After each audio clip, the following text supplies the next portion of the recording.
Boom. Yellow, yellow, yellow. Anybody home?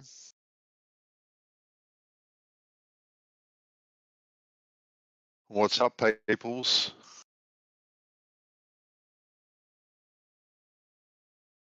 What's going on?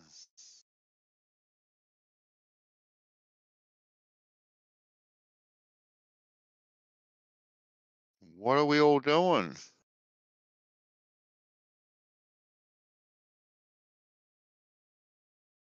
Interesting. You don't say. Mm-hmm. Really? Oh my God. Hey, hey, crypto. There you go, buddy. You can't talk at the moment, perhaps. I'm kind of gathering. Yeah, no, you're right, buddy. You're right. I'm kind of here just talking to myself at the moment, which, you know what?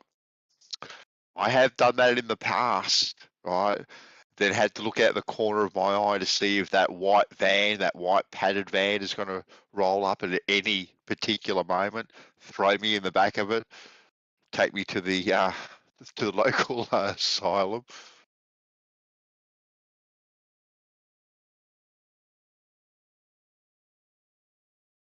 Assuming asserting the thing. Yes, well, they're always asserting and assuming things that are never brought up, really. That is quite funny, but, you know, let them assume, let them assert, right? We do that, and then what you got to do is then, you know, with precision calculation, like fellas like yourself and whatnot, just have to sharpen that axe and cut them down at the roots in front of everyone. Let the world see exactly what they're doing, exactly how they go about it.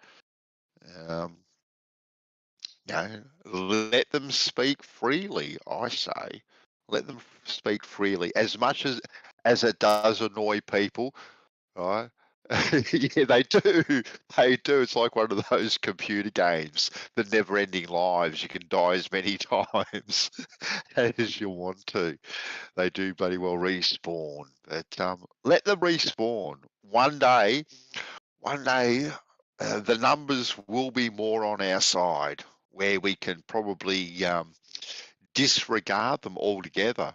I'm reckoning, but we have to look at them as a tool.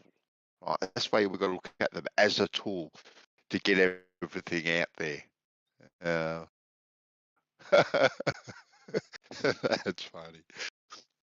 But yes, if we use them as a tool, right, to let other people know, like, you too can expect this, right? And this is how you handle it. Um, so that's how I look at them at the moment. You know, not as a hurdle, not as an obstacle, um, but as a tool, like an army Swiss knife, right? That it's like an army Swiss knife, like, and you got one of those super duper ones, like one for every occasion. Doesn't matter what occasion you're in, you can just pull out a particular blade and use it.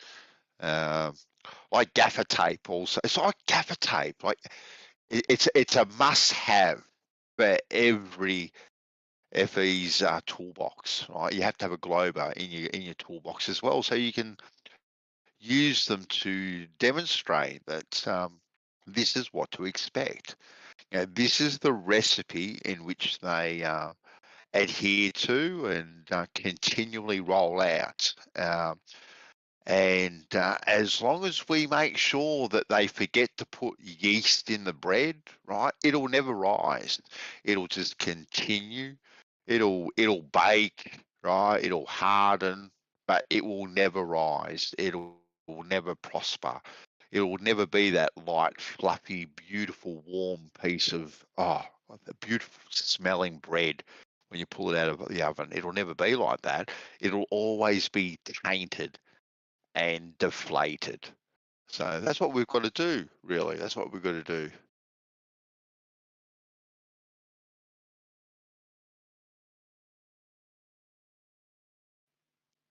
Yes, the pep talk. You got to give them the pep talk. Like we got to use them, milk them for everything that they are worth. Because in the end, uh, in the end, it'll be what it'll be, and you know, the the good bread will rise, and the bad bread won't be even useful for pig fodder because the pigs won't even eat it in the end. So, and we just need to stick to the simple things. The simple arguments are generally the best ones, I find too. Like when we start getting into things that are over our head, like I occasionally like going there, but I think I go there quite naturally anyway, because if I'm sitting outside looking up at the sky, you kind of go out there and you go, "Oh, what's up there?" Really, like what really is up there. But I would never be audacious enough to say that, that thing that is up there, that is 73% hydrogen, 21% helium, X% oxygen. I would never be audacious enough to say that and make those outlandish claims. No. But I will make a claim and I'll stand by it, and I'm yet to be proven wrong that what I look at is a light in the sky, and I'm yet to be proven wrong in regards to that. So I hold on to that. I hold on to that.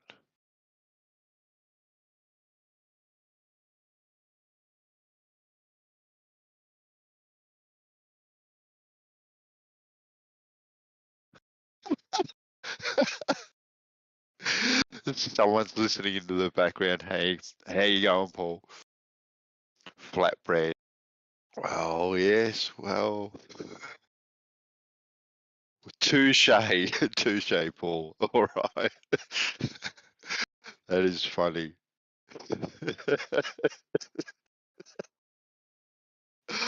Oh, that's gold. That's gold.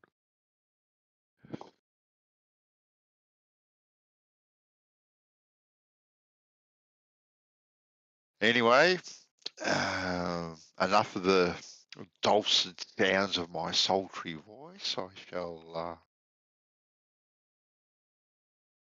give you people a break for a minute, unless I can find a nice story to read.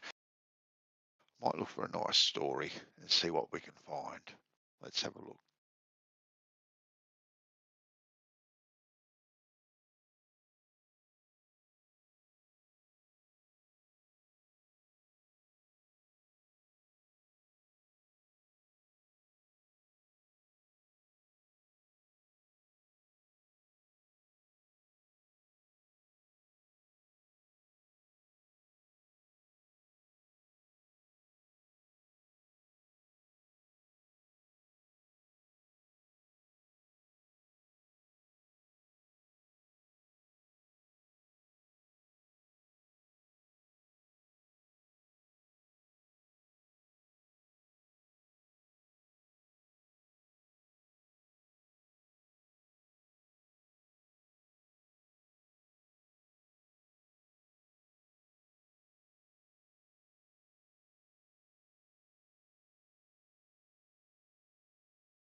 Good suggestion.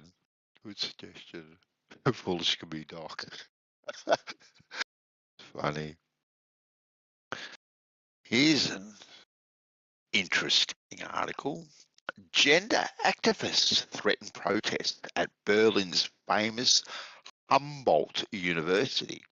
A university in Berlin has cancelled a lecture by biologist Ree Volbrich on the topic of biological gender after LGBT activists threatened to stage a protest.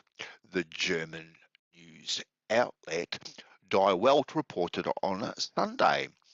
Volbreach, who has a master's degree in biology, was supposed to participate in Saturday's Long Night of Science event, which takes place in Germany every year and allows large scientific institutions to hold lectures and demonstrations for all the general public. Her talk was supposed to cover the topic of biological gender and explain why there are only two sexes in biology. Now, that sounds like a very interesting lecture. However, activists from the left-wing group called Working Group of Critical Lawyers decried Velch's thesis as unscientific, inhumane, and hostile to queer and trans. Lordy Lord, they're mighty accusations. They accuse Humboldt University, HU, where the biologist works, of offering a stage to a well-known trans hostile speaker, close quotation, and proclaimed on Twitter that there is no place for queer hostility at our university. See you in the street. Wow, them seem like fighting words, they do. As reported by Die Welt, HU later announced that it had cancelled Allbreach's lecture, citing security concerns, adding that they were informed by the police that a protest that was planned for her appearance and that the counter demonstration was also expected. We very much regret that Miss Volbreach cannot give the lecture. HU's head of communications, Bridget Mangeldorf, was quoted in saying, she insisted that the decision only served the purpose of security and the university was looking for a way that Ms. Volbreach can talk about her work at the HU at a later date. Damn, so the protesters got their way. That is very, very dodgy, to say the least, that the protesters got their way. Why don't they just employ more coppers to surround the university and keep the protesters away?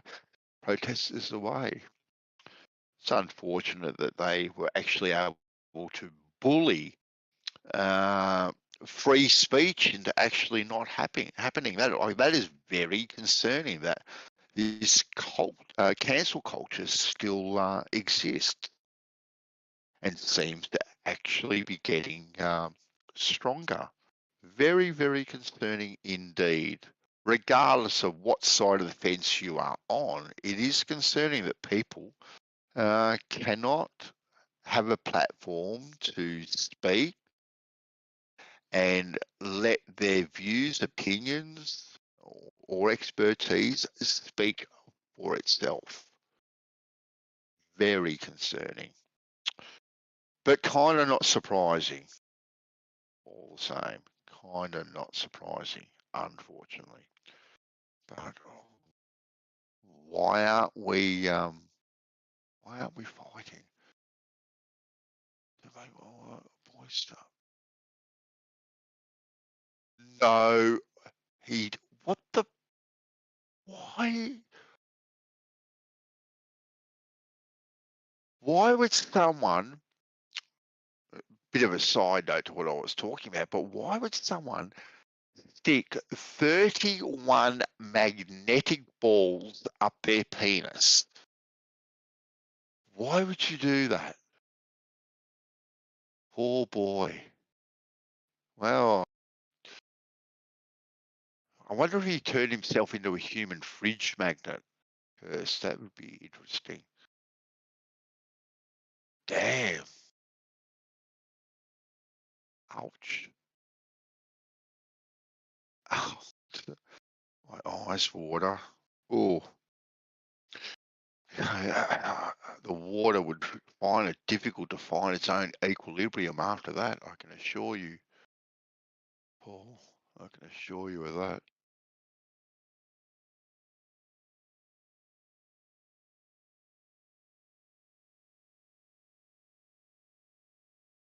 But yes, strange things are happening. People are sticking magnets up their penis, and universities are cancelling lectures. What a bizarre, bizarre time we are living in. Very bizarre.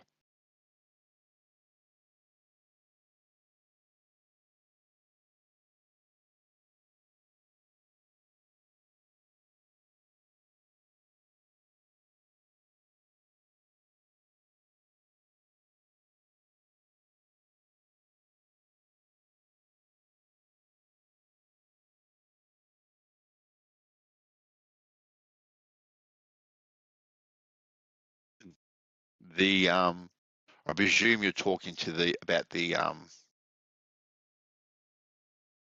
cancel culture, their crypto. Yeah, we've had people we've had people here in this country that have come over to give talks on certain things, and they have been denied entry into this country. Uh,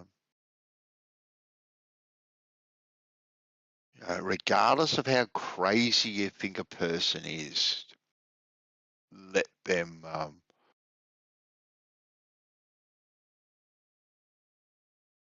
Well, censorship.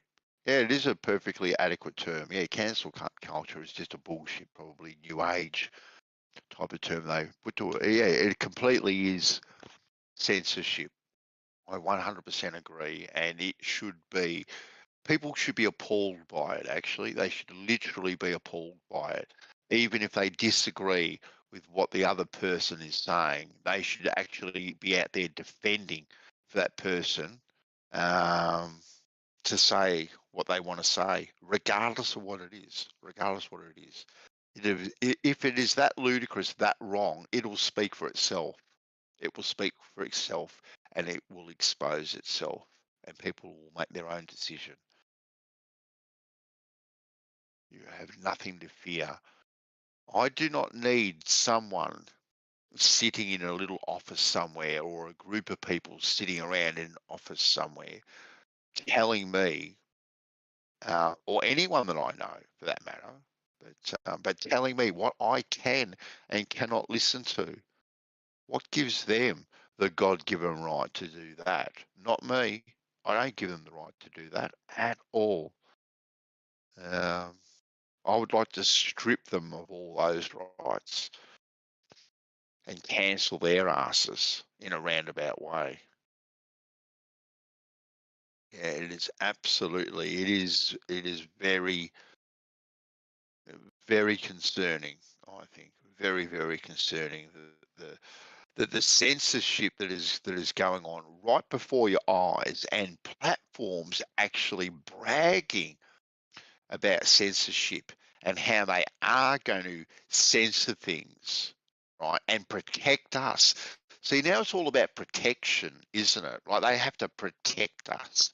It's for our own safety. Uh, and this is the umbrella. This is how they disguise uh, what they are doing. They disguised it as for our safety. Uh, it's the Trojan horse, isn't it? They put it under the umbrella of safety, and they release it, and they get everyone fooled, a false sense of security. And then when it's too late, when they have done exactly what we asked them to do, or even agreed to what they have told us they are going to do, right? We agree to these things. When these platforms like Facebook or whatever come out and say, we are going to be the arbiters of what we decide is fake news. We are going to censor this person or this group. We are going to allow this information or that information to be propagated up in your news feeds. Or we will ban this person or ban that person. And we agree to it. We agree to it without protest because you agree to it in a roundabout way by still being on these platforms, right? You give them license to, by default, by approving their decision, because without us, they are nothing. They are zilch. They are zero. They have nothing. But with us, they are everything, and they have the power. You have a decision, people. You can either give them power or you can take the power back for yourselves. Power of the people, as they say, power of the people. It is in your hands. Right? But don't be whining and complaining later when it is too late, because many a people have voiced their concerns about where this is all leading. Many a people. So stand up, be strong, be counted, or hide under your bed and be submissive and accept it. Either way, it is your choice. You have that free will to make that choice.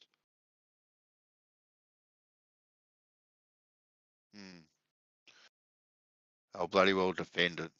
That is for sure. Sometimes crypto, they will defend it.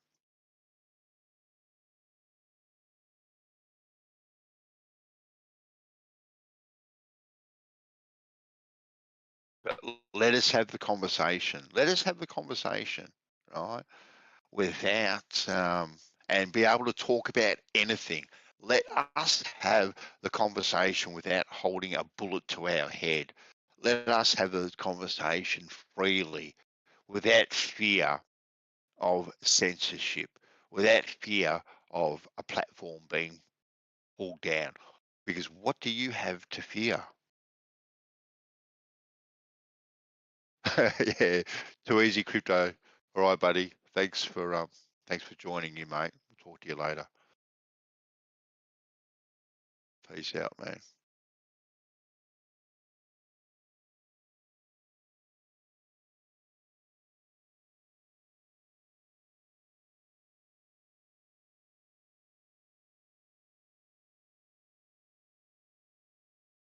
Yeah.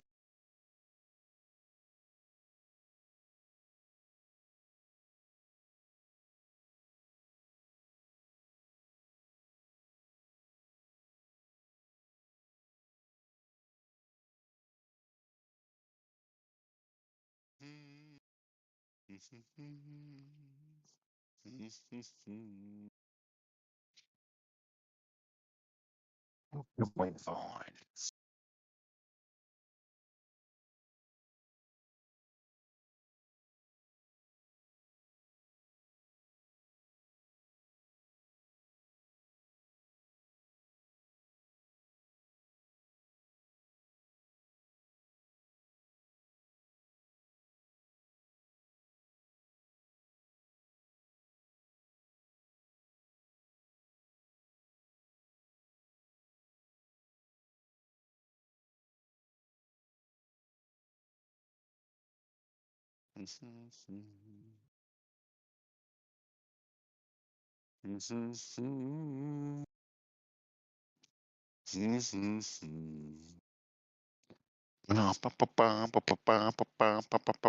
Mike Bandsaw.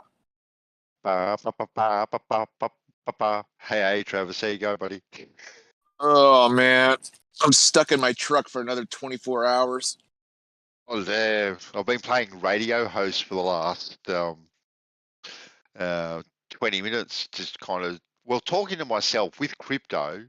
Like but he hasn't been able to talk, so I've been kind of talking. Oh, it's a talk and text response. Yes, kind of filling in the dead air, which I must say that is a skill, just to be able to kind of talk to yourself and have a conversation Yeah. with yourself, which which I'm not very good at. I'm not very good at, to be honest with you. But Allie B is the king of being able to just riff and talk forever mhm. with no one I there. must say, wow, Ali B and Pete Shea too. Like, Yeah, yeah.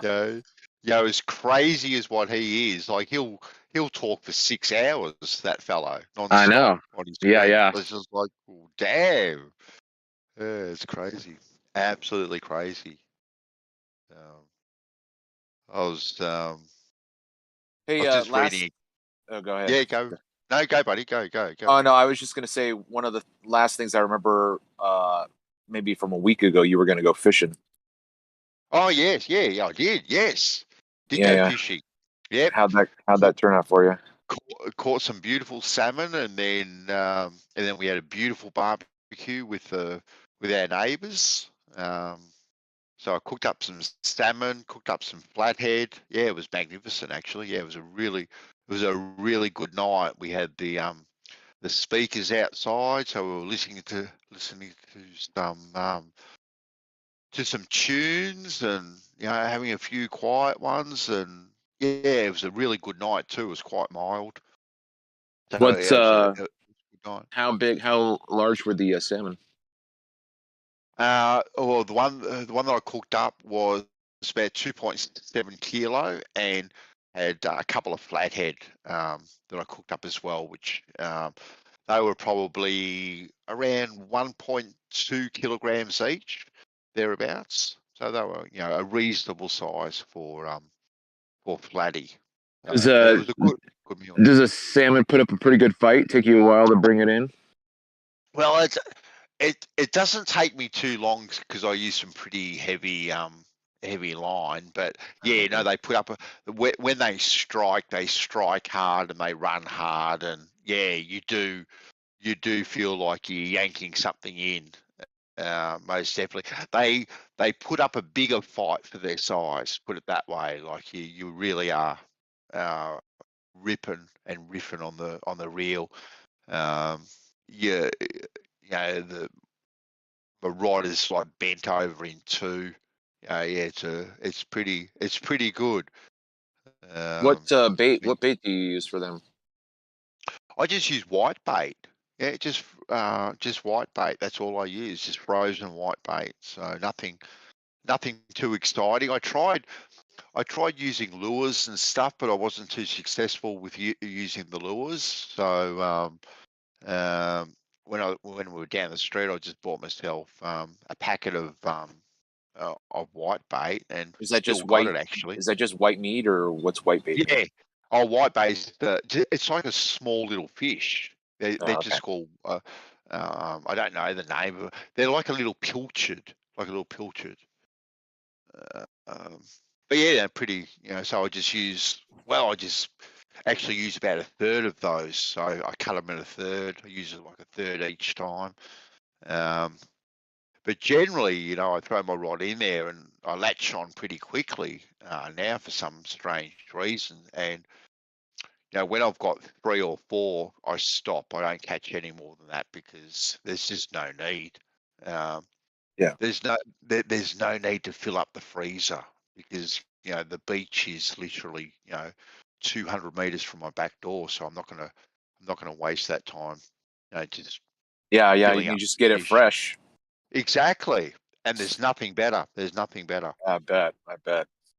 And I tell you what, it actually, when we eat salmon, like I have huge portions, Yeah, absolutely yeah. huge portions Do you of it, right? fillet it or do you use steaks? Well, it depends what my wife wants to do with it. So she does all numerous things. So it's everything. Do everything with it. Yeah. Um, but whatever I eat in salmon, we worked it out once. Like if we were to buy the wild organic salmon, um, per meal, it would cost us anywhere between $60 to $100 just for Yeah, the yeah. fish alone. Yeah, Right. so you're saving an absolute bomb. It's really cool. Cool. So, And it does help because because of all this stuff that's been happening, especially over in Europe at the moment with Ukraine and whatnot, with the price of petrol going through the roof, everything is going up, Travis. Like meat, all your groceries are starting to go up. All right. So we can supplement our food, which is what we do anyway. Because we've always been grow our own veggies and herbs and stuff. Um, Generally had a pretty good meat diet. We're lucky. My mate around the corner works on a farm, and we he has a cow that we go harveys in, and it costs us about $100 to get it butchered. So you get your freezer filled up with meat for about $100.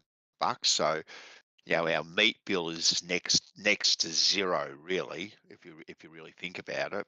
And same with the fish. That's kind of next to nothing as well. So we are quite fortunate in regards to everyone else feeling the pinch. Our grocery bill each week would be, I would say, $50. $50 on a bad week, it'd be $60 thereabouts. Which is and that's not even a night out on the town. $60 Right. these Right. days.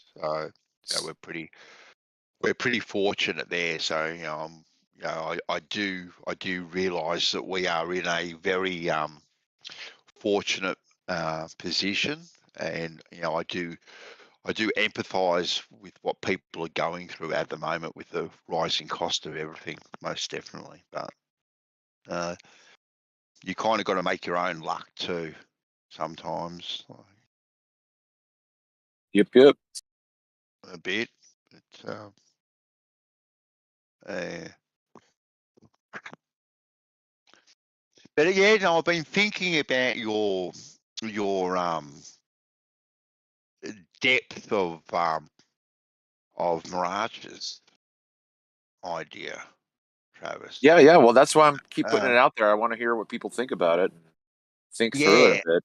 and and you know, when people would once before ask me about how do I see things, I think I've told you, I see them exactly where they are, and I've told you this. It's not traveling through the airways to my eye; it's exactly where it is. But when the way I looked at mirages and all that sort of stuff too, I looked at them in the vertical position. Like I'm seeing what I am, but it's kind of in that vertical axis, and it is exactly there where it is.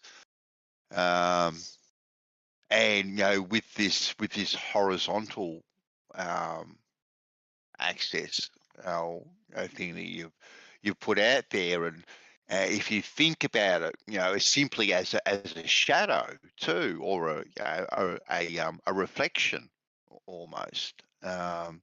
It does make logical sense, actually, that is actually how it is, Travis. Right?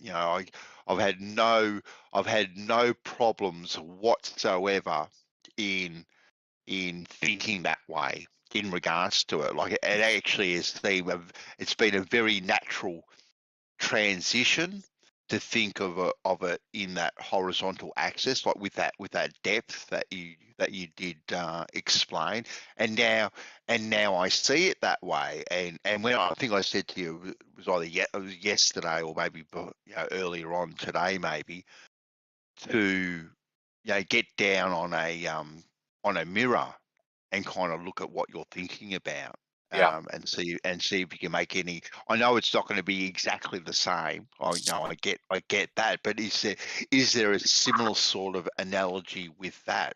With that just confirm what you're thinking about things. Even though it's not going to be exactly the same, and I do get that. definitely. But can there be any similarities that can give what you're thinking about things like even more credence Yeah. as well? Yeah, it'll be a trick to try to get a large enough mirror to be able to lay down and use that way. But I'll try to give it a go and maybe go to some place we call it Marshalls or Ross where they just have this mass bulk housing or housewares and whatnot. So sometimes they have large mirrors that you can hang on the wall. Then I would just Mhm. go buy a picture mirror and then try to use that and see. It'll be interesting because there's I don't know how to describe it. I guess just the reflection of the mirror, I wouldn't think would change the same way a Mirage would. The Mirage would almost, because the mirror is going to be 2D, but the Mirage is going to be 3. So there's going to be a difference in Mm. how, if you change your elevation to the object, it'll Yeah. be interesting. I don't know. Yeah. I don't know either, mate. I don't know either. But because the way I thought of it like that when you spoke about it like as a shadow, right? And picture how a shadow is cast, sort of thing, and that's what gave me that idea about the mirror wall. Is there any similarity at all in regards to a shadow? Like, does it have the same depth as a shadow? All right. So now that so I was just thinking about that. If you look at the tree in the shadow, if it's straight in front of you, and then if you change 90 degrees, then you can still see the shadow stretched out in front. Yes, But if you did that on a mirror, the image of the mirror would would be more. change. Well, no. I'm thinking the way I was going to say it is that the so if the mirage is over the x-axis and it looks like as proportional as it can be that it looks pretty similar, but Yep. that image is stretching over a vast distance. If you look at if you put a mirror down and then put an object on that mirror, that object isn't going to stretch towards you. It's only going to fill the amount of space on the reflection as proportional to the object itself. So it's going to Yep. be a bit different than so like then if I changed my perspective and looked sideways at the mirror, then that image of the object wouldn't stretch across the surface of the mirror. It would only be as large angularly as the car or the object itself. It would match Yes. 1-to-1 more. Does Yes. that make sense? No, yeah, no, definitely, definitely, 100%, because now you're viewing it from your perspective, and you can only view it from your perspective. Okay, but then if you would have another person at the first perspective, um, they would still see it stretched out. Whereas if you were to move to the side, then you're getting a totally different perspective to it. But also too, like if you were looking at that boat or truck on the mirror, right, and you're low down, and that reflection, right, is coming towards you, and you stick out your finger or something to mark where you think the start of that reflection is, right? Yeah, yeah, Now, the more you raise your eye, okay, that is going to get that mark will now get closer and closer to the object. right. Okay. Yeah, All right. So which is which when we're talking about like the Flying Dutchman, like that tanker where it's floating in the air. Okay. So where that picture has been taken from that perspective, right? That reflection, that mirroring, whatever you want to call it, miraging, okay, um, has that certain depth to it. But if you were to raise the camera, that miraging, reflection would get smaller and smaller till when you got up high enough. Now the water is now the boat is now going to again be sitting on the water because you Right. now have changed your angle of incidence. Yeah. Yeah, and now the water and now the boat is now once again going to sit on the water. Yeah. That's the way I see it. Yep. Yeah, that makes Yeah. sense.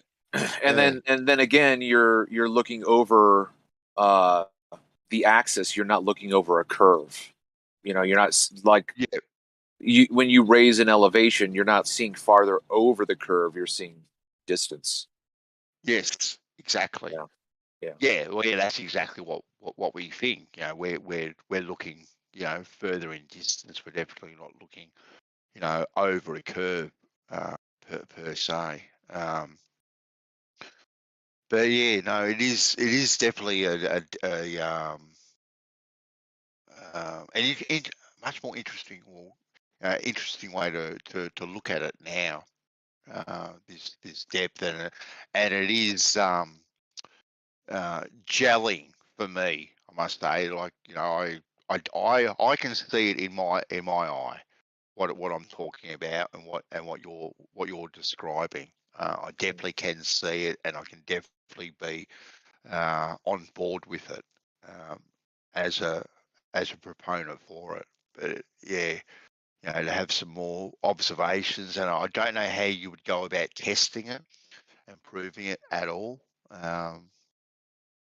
Well, I But think it would be just what I've always said, and that would be to get a third party out into the event, and then you can direct that person to go farther away, closer to, across. You could yeah, completely play with that variable. Um, but I've not been able to get in the area that I shoot at the Channel Islands. I've never, I'm gonna say never, I guess. It's pretty rare when I can get a tanker that's completely cut in half as yeah, cleanly as we see in certain images. So I've not yeah, been able to really mess with that. A lot of the times when I get the tankers, there are inferior mirages, so it's not going to be mhm, um, uh, because the other thing to do then on that is the exact same thing. Because if I did have someone in a boat and there was proximate looming, which is the ramping up of the foreground with no mirage, I would still want to put that person right at that horizon. yeah, You know, that way we would know yeah, how far away he is, and then if there is a farther target in the back, then you can figure out what the distance is with that, and then make those kinds of yeah. analyses. But It's almost like you need a good. Oh, I don't even know what time frame. I was going to say like a good yeah, month, but like a good 3 months solid, like full time. You yeah, know what no, I mean? yeah, And when I say full time, it's like full time having that other person there as well with the boat, like the yeah, whole time, oh yeah, just, yeah, just in case. Like it is, it's not a small undertaking to actually um, do it in a scientific way, really, to even gather the information. Like it's the cost involved is pretty high. yeah. Well, I've always said that it would be at least a year. If you think, well, I was in California from February to May, and the weather was so bad almost throughout the entire time. The visibility past 3 miles was really poor, and so if you're running into conditions like that, then you're going to be set back. You Mhm. know, unless you can travel down. I guess you could have mobility and go farther south or farther north or whatever, Yep. so you don't have to be. But I guess I'm thinking because I shoot the Channel Islands so often that I would want those consistencies with the oil platforms and the islands and things like that. Yep. But um, yeah, I'm sure farther down south, maybe San Diego, the conditions there would be, worth considering as well. But if you had 10 people and it took a year, you just have to think about paying them their livelihood for a year, because it would be a full-time job. Yeah, yeah, exactly right.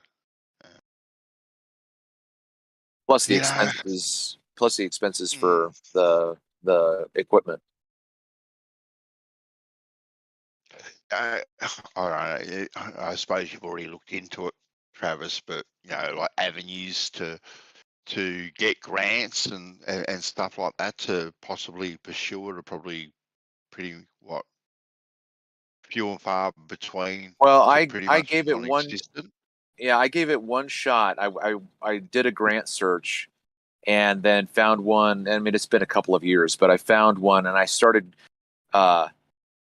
going through the application. And at the very end, they wanted money What? to process the application. And there was no guarantee that you would get the grant, right? So, I mean, I was like, man, I am not wasting, because it took me like a half an hour to fill out all my, because I was describing the scientific research that I was trying to do. So I was like, oh, but I'm going to do this, and I'm going to do this, and this is blah, blah, blah, blah, blah. And at the end, they're like, oh, yeah, if you want this processed, we're going to need this money. I'm like, fuck that. What the fuck? So I felt How like much? I felt like I wasted so much time. And I was like, I am not going to continue wasting time like this if it's going to be just, Yeah. getting the runaround this way. So if there are grants out there, I think that I have refined my claim enough so that it could be completely separate from anything that would smell like flat Earth. It Yeah. would be Yeah. completely, strictly Dude, the your boy, atmospheric refraction. Yeah. what's up, guys? Yo, your boy Sean Hawkins was DMing me. He's like, ask Travis for his paper on, knowing damn well that he took it off. He's like, ask Travis for that paper that he posted, like talking all kinds of shit in DMs. Yeah. Really. Whatever, man. So he's now saying ask me for it when he could have just gone and screenshot the whole thing or cut and paste that whole thing, whatever. I thought he had it. I thought he got it removed or something. Yeah, but before that, right? Before that, if he wants my paper, No, he just asked me for that like last week. That was like last week. Oh, really? But my point is, before he had it taken down, it was public, so he could have had all of the content that way. He's just being an asshole. He wasn't. Yeah. He didn't really want it. Oh, I get what you're Oh, saying. he I does. get what you're saying. Yeah. Yeah. No. He knew yeah. damn well he had it taken down. And he Yeah. was just. And that's why he had me asking me for it. I got you. Yeah. I got you. He continues to send me beautifully worded DMs. I must say, beautifully worded DMs. I left that And part out of mine. Yeah. Yeah, and I just reply, have a nice day. We miss the sultry sounds of your voice, Sean. Hey, man, that's exclusively for me, man. That's me. You know what? But see, the whole thing for me is that the conversation that I had with Dr. Nave, he wasn't opposed to thinking of my suggestions. And even when, they challenged him or whatever, he just continued to affirm the fact that I was thinking through the issue. Like all of these globe flakes that are here, and they just have these knee-jerk, stiff-arm reactions. To me, just shows the refraction dishonesty. reactions. Yeah, Yeah, what? Let me ask. What are you trying to get a grant for? The thing you do with the pictures and shit? Yeah, to get out and do field research. And you're gonna measure the optical corridor, the temperature, pressure, humidity, all that. Yep. But what? Look, man, I don't need your naysaying, Jeremy. It's not naysaying. It's not. No, listen, it's not naysaying. I just want to know, like, when you measure the optical corridor, does it have to be in a straight line, or does it? Okay, well, no, I would not say in a straight line. It's got to be in the general direction, right? Because you're going to be mobile and you're going to be ebbing and flowing with the current and with the waves and all that shit. So it's just going to be in that general direction. So, like, I mean, this is part of the abstract mind twist that I like when I think through the spatial relationship of what I'm looking at, you know, because it takes up angular space, right? So if I'm looking at a house that's 6 miles away, it's very small. But and I'm standing at you know, just under 6 feet tall. So that's my optical corridor. Like I'm looking straight ahead 6 feet all the way across, and yet all the way across I'm seeing above 6 feet because of how perspective works and how refraction adjusts the image. But yeah, it would just be within that general direction. Head in that direction.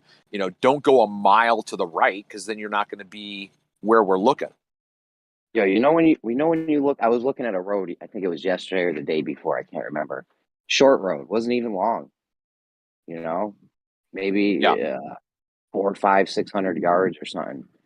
I saw like 3, 4, maybe even 5 spots Right. that looked like you know, the road wasn't even there. Right.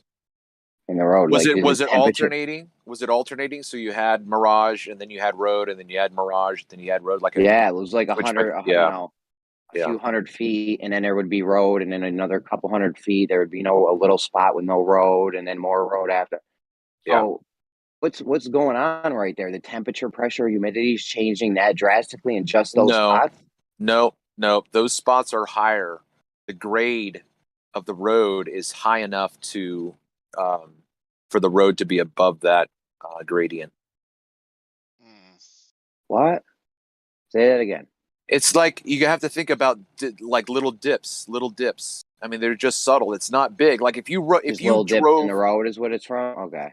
yeah. But if you drove over it, it wouldn't be like you would feel it in your stomach, like it would be a you know like a roller coaster ride. It's going to be such a fucking a slight change, but it's enough visually to make that change. But it's not enough in terms of the physics that you would feel your car dip and rise, dip and rise, dip and rise. You know what I mean? Yeah, I hear that. All right. So the next time if you watch a video that has water in it and you can see what looks like a wave and then the wave disappears in the mirage and then another wave comes across your view and then that's what's happened. The wave is cresting high enough above the event and then it breaks and drops. In those instances, that's where the wave is what I call breaking the band. It has a higher elevation than the event across the surface. So that little height adjustment Yeah. made it so that you couldn't see the road that was just a little bit lower. Yeah. I mean, it Right. couldn't have been more than a few inches. This was a pretty Right. flat. I know. This is a pretty flat exactly. road. Yep. That should help you see that it is so slight. You know, because you know that road is pretty much dead on level. Again, you know, because I do it all the time. I did it yesterday. I was going to my delivery, and I was heading up a grade, and you can totally tell that the road is graded. So when you look out at say the Bonneville Salt Flats, there's no grade. That shit's flat. You know what I mean? So that when you do see those breaks in the reflection, then that's just such a slight elevation change in the grade. You know what's also interesting is that in the one of the videos that I put out on the Bonneville Salt Flat is when Adam drove away in his truck. He disturbed the mirage, like it stirred up the air so that it broke up that gradient, and you could see the road. And then when he got far enough away, it all went back, like if you were to drive through a puddle and how the puddle breaks up and then it comes back together. Yep. Exactly like that. It was crazy. It was so crazy.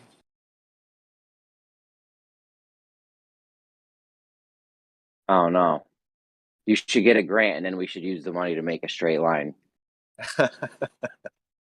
2 straight lines. Multiple straight lines. Yeah, you're gonna need a lot of straight lines in one spot. Yep. Come to any kind And of then conclusion. Any of this. and then join them all together.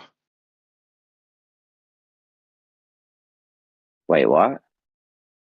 We'll make multiple straight lines and then we'll join them all together. Oh, I was thinking side by side. Oh, Like you do a mile, you use one method, you make a yeah, straight yeah, line, and then like a foot to the left or the right, you make another straight line parallel to yeah. that one. That way you got like that way you got like a whole bunch. You get out there with a water level, and you can put it up next to all of them right there. Well, what you need is because I've been spruiking basically this basic thing, and I priced it out like to get a surveyor, to get a geodetic surveyor to come out and create a perfectly straight line in 3D space, right? Is a day's work for him, right? And it's between $1,000 and $1,500, right? It's And he fucking will, cheap. yeah, and he will guarantee there is a plus or minus tolerance of 15 millimeters over a kilometre and a What's that, half. like 2 inches? No, it's not even an inch. It's less Not than an even an inch. inch. Yeah, less than an inch. It's about about half an inch. Okay. That's perfect. See, you know what I would do now? Now I want to Now, just. Oh, go ahead. Go ahead. no, and then so once you do this, so you've created a perfectly horizontal line from point A, right? And you can do it in both directions. So you go 1.5 kilometers to the left, you go 1.5 kilometers to the right, Jeremy. So you have a 3-kilometer line, which is about 2 mile thereabouts in your language, right? It's about 2 mile, bit over 2 mile. Then what you do, which I've already priced as well, you get 1.5 kilometers water level, right? Piece of clear tubing that is 2 inches thick. Okay. And there are some engineering things which I've got a person looking into, but I've actually rung up a hose manufacturer to see if this is actually possible.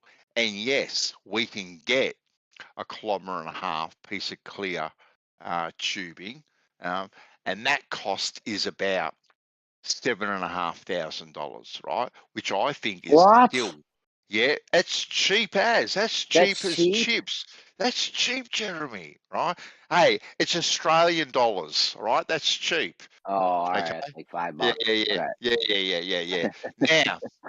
Now, what you do is at that point A being the middle point, right? You start the water level off, right? Now that water level moves 100 meters to the left, 100 meters to the right, right? Equal distance from point A, okay? And that water level should marry up with that horizontal line that's been created in 3D space. And you do this, you move it 200 meters each side, 300 meters, 400, 750 meters each side. Now, and that water level should always marry up with that horizontal line every single day of the week, right? Well, I'll Then tell what you you what do, you. Well, I'll tell yeah, you what you got to do with the water level. You got to have a connector on it and have a third spot in the middle. That way you can have. no, you don't. You don't want any Why? connectors in it. What? No, because I haven't finished, Jeremy. Hold your horses, right? Have your breakfast. Well, Listen, right? hold No, on, hold on. listen. Run it back for me because I didn't understand the part what you're going to do with the water level. You're going to take it and put it up to the line, right? Up to the line. So you have a horizontal line, okay, which is horizontal from the middle, right? Point A. Point A is the middle. So basically, from point A, you have a horizontal line going 1.5 kilometers out to the left and 1.5 kilometers going out to the right. Basically, a All right. mile in each direction, but it's horizontal from point A being the middle, right? This water level then, right, from the middle, so at point A being the middle, that water level will marry up to that horizontal line. You move it 100 meters to the left of point A, 100 meters to the right of point A, it will marry up to that horizontal line. You continue moving that water level equal distances from the center, right? Now that water level will always marry up to that horizontal line on both models, right? It cannot be That's what any I mean. different. Yeah. Yeah, exactly right. Now what you do, Jeremy, right, with the same water level, you keep the water level, one end of it at point A, and you only move it to the left. So you move it 100 meters to the left, 200 meters to the left, 300 meters to the left. That water level will always get lower and lower and lower to the horizontal line if it's a globe, right? It will always marry up to the horizontal line if it is on a flat horizontal plane. So when you do the test at first, when you move at equal distances from the middle, that can happen on both models. But when you keep the water level at the center and only move it in one direction to the left, the water level on a globe can never marry up to that horizontal line. Can never happen in reality. It can only ever marry up to that horizontal line if it is on a horizontal plane. Hey, real quick It's, question. yeah, mate. That sounds good. I like where this is headed. Yeah. The question is, did you ask how he's going to make the line? Yes, he will make the line any way we like. He will use GPS, double riding, auto levels, total stations, whatever method that we want, he will employ. The only thing he has stipulations for, he charges by the hour, right? Which is Yeah, fair enough. no doubt. Yeah. But he will also too put his name to it. He will sign off on it as a horizontal line because that's what we've employed him to do. Yeah, of course. Of course. Yeah. You didn't tell him what it was Yeah. for? No, not at all. You Not at know all. what? I brought this to them guys over at Gems. I was like, listen, I'm gonna hire a surveyor to make a horizontal line, right? And they're Yep. like, right away, you're gonna tell him what it's for. I'm like, no, there's no need to tell him what it's for. He's just gonna go make a horizontal line. Who cares? Why he Yep. doesn't need to know what it's for? They're Yep. like, that's dishonest. Fuck off. Like they made me seem like a villain and a scoundrel because I wasn't gonna tell him what the line. I'm like, dude, he doesn't need to know. Right? I'm like, how do you not agree that it's better that he doesn't know? The guy to know what it's for, so there's no bias or anything. He's not even thinking No. about it. He's just going to make a No. horizontal line. Yeah, they did the same thing with me with my interview with the PhD. They're like, "You never told me you was a flat earther. You're a liar. You're a deceiver." And I'm like, "Okay, Bullshit. now that you've seen what happened when Sean Hawkins did his wreck, they totally cut me off. So that would have happened right at the Yeah. beginning. I would have had no Yeah, conversation. there's no need to tell anyone anything about what the line's No. for or anything. I agree with you, No. man. So I agree. Yeah, not at all. And this guy can use whatever method that he wants to do, but he will use whatever method that we employ him to do it. Okay, so Well, and I he has definitely no. don't want him to. I definitely wouldn't want him to use like water level and then just reverse the sagita from that. You know what I No, mean? That yeah, wouldn't be a good way. no, no. So if we sit down and go, you know what, we want you to do this using the double rodding method, right, he's got no problems in doing it whatsoever.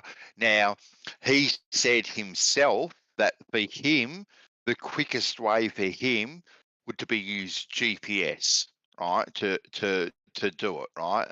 He was upfront and open and honest about that. And I said, I said to him, would you use any other method? He said, have you heard of the double? He goes, well, of course, I'm a surveyor. I know exactly what the double rodding method is. I said, well, would you, use that method as well? He goes, yes. But, the only thing that is going to change is my bill, because, I time think is that money. method's highly time consuming. Yes, but that's fair enough. Like if it's going to take him 3 times as long, of course the guy has to be remunerated for his time. Yeah. Like that's only fair and reasonable. So I've got no dramas with that. If we employ him to do a job a particular way, well, he needs to charge appropriately for Dude, that job. okay, here's what needs to be done. And I don't know why we haven't done this yet with all the money that's floating around. Not like there's a lot of money floating around, but anyways, No. you hire that guy to do his thing. in one spot, and then you take like some sheets and cover his marks up, and just like, you know, 5 feet away, you have another surveyor come do it parallel to his line. That way, when you get your water level out, you could just fucking go from line to line and be like, look, why is this guy's line use GPS and his shit's 5 inches off of this guy's line? Or I don't know. You could just like blow the whole thing wide open. Well, yeah, Like these guys don't. But I Or reckon, maybe they'll all match. Who knows? I don't know. yeah. But I reckon doing something like that, Jeremy. Like if you, mate, maybe if you did get maybe 2 or 3 surveyors to do what you said, like create all these individual straight lines. Same thing you said, but you just use more surveyors. That's all. Yeah. So you get them to create all these straight lines, but on top of that, also too, you can use the water level as well. Have as many methods possible at the same time to correlate, corroborate, or falsify what you're trying to do. Do it all in one big bag of tricks, right? See, here's what I think with. Oh, go ahead. My bad. Oh, God, I just think for about 15 grand, you get 2 or 3 surveyors to go out there and do it. Plus, you could get have money left over too for the pipe, the stakes, the marking, all these bits and bobs to do it all. Bro, that's fucking grand. expensive, dude. Can't you get this shit done somewhere next to like the Bedford level or the Bedford Canal or something, like a canal that doesn't flow or anything? That way you can just transfer the water level with a 100-foot or a 200-foot fucking water level going the whole. I think Jeremy, if you're gonna do it, go hard or go home. Do the whole I know, hog. but 7 G's for that tubing's fucking expensive. Plus, you know how long it would take for a 1.5 mile water level to what they call it, but you got to get all the air bubbles out of it.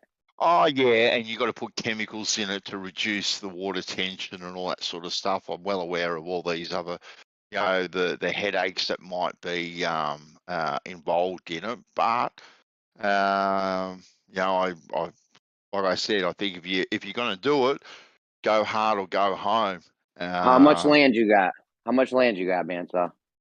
Oh, I don't have 2 mile of land to do it on, but I've got access to land that this can be done on myself. But if people get on board with it, Jeremy, it's just like okay then, get on board with it. We can do whatever it is, a GoFundMe or whatever. If people want to contribute, they can, and if we reach our target, we get it done, and if we don't, we just refund people their money. It's as easy as that.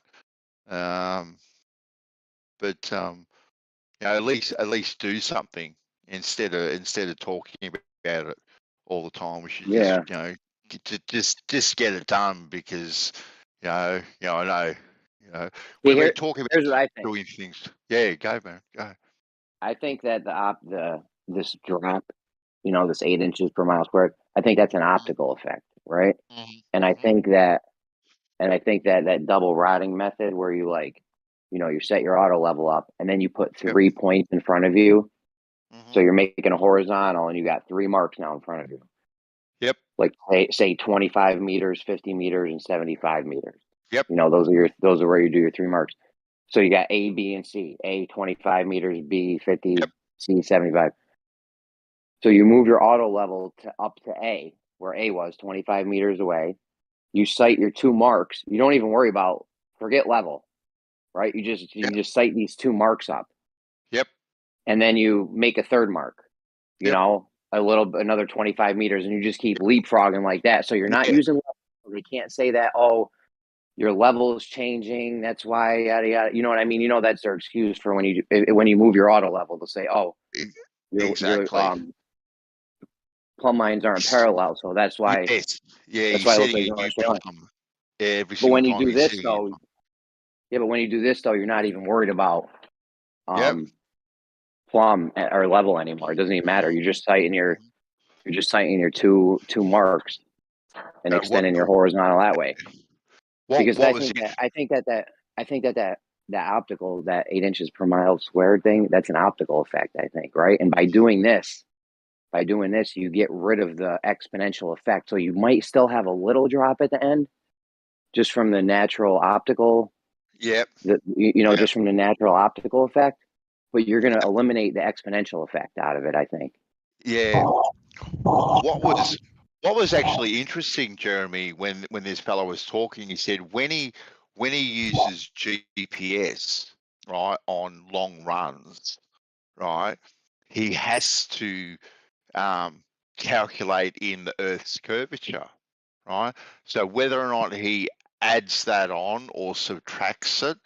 So I don't know if there's something built into the GPS that allows for the curvature, but he did say that, you know, if he was to use the GPS, he would have to allow for the Earth's curvature, and nothing about flat or globe was mentioned to him at all. Like, this completely came out of the blue, and the surveyor that I rang was about 500k away from me, like in the middle of nowhere.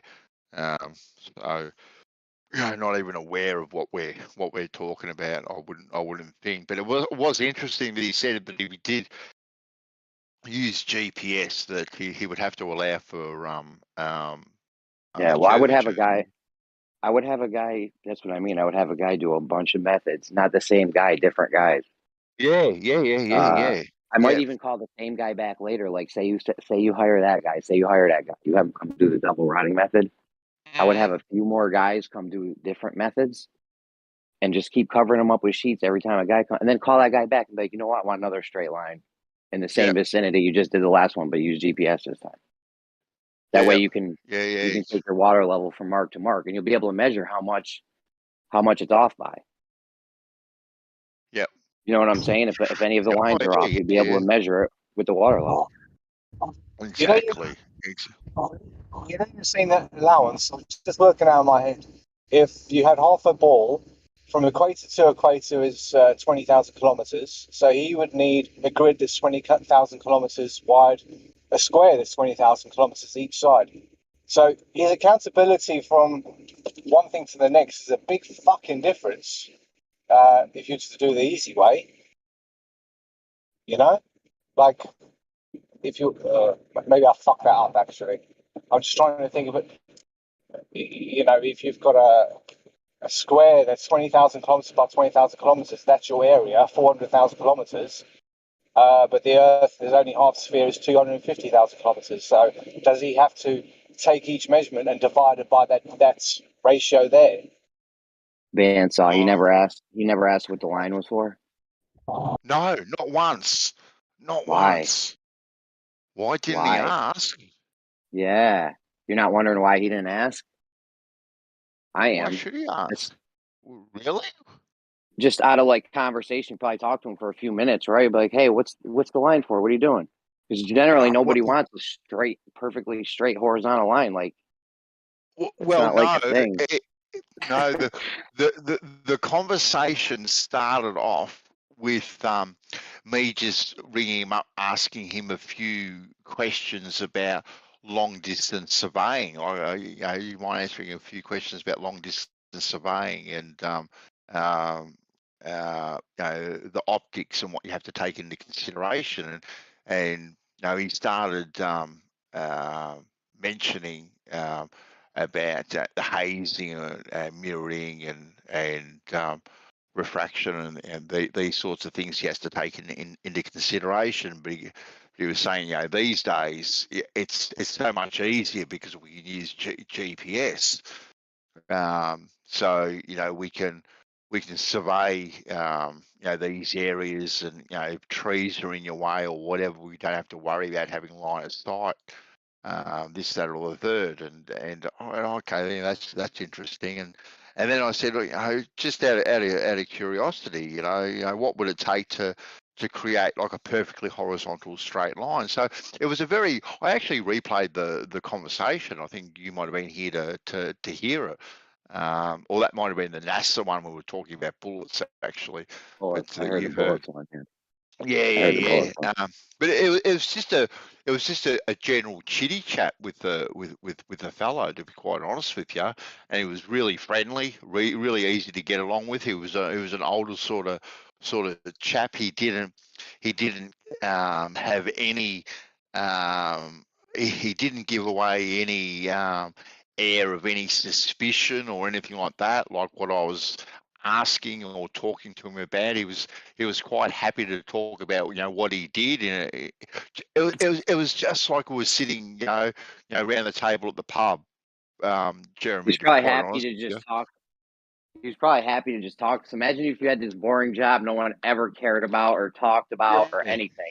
You know what I mean? yeah, And you got some guy yeah, asking questions. He's like, yeah, oh shit. yeah, yeah. All excited, And, yeah. and then he asked, and then he said, "Oh, hypothetically, where would this line be?" Because I did ask, roughly how much would it cost?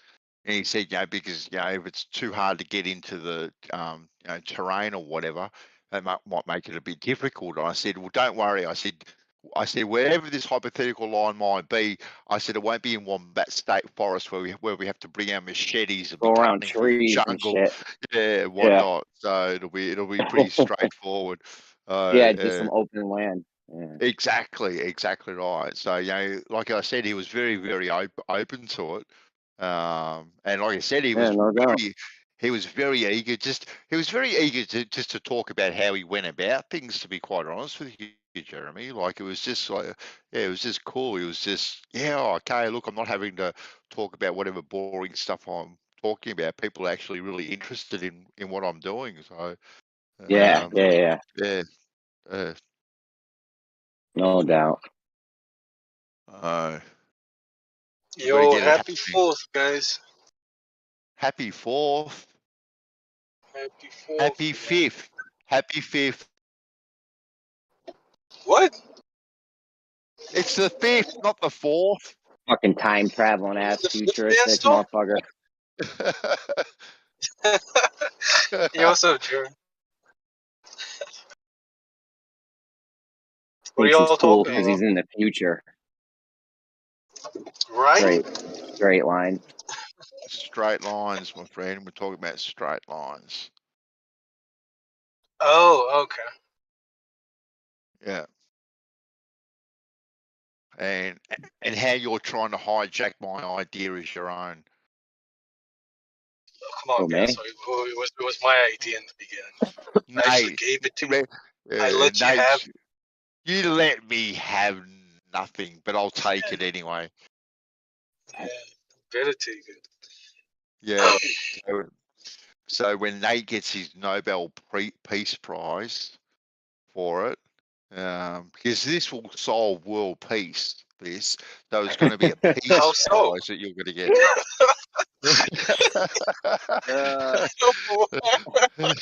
No more hate on Earth. Yeah, no more hate.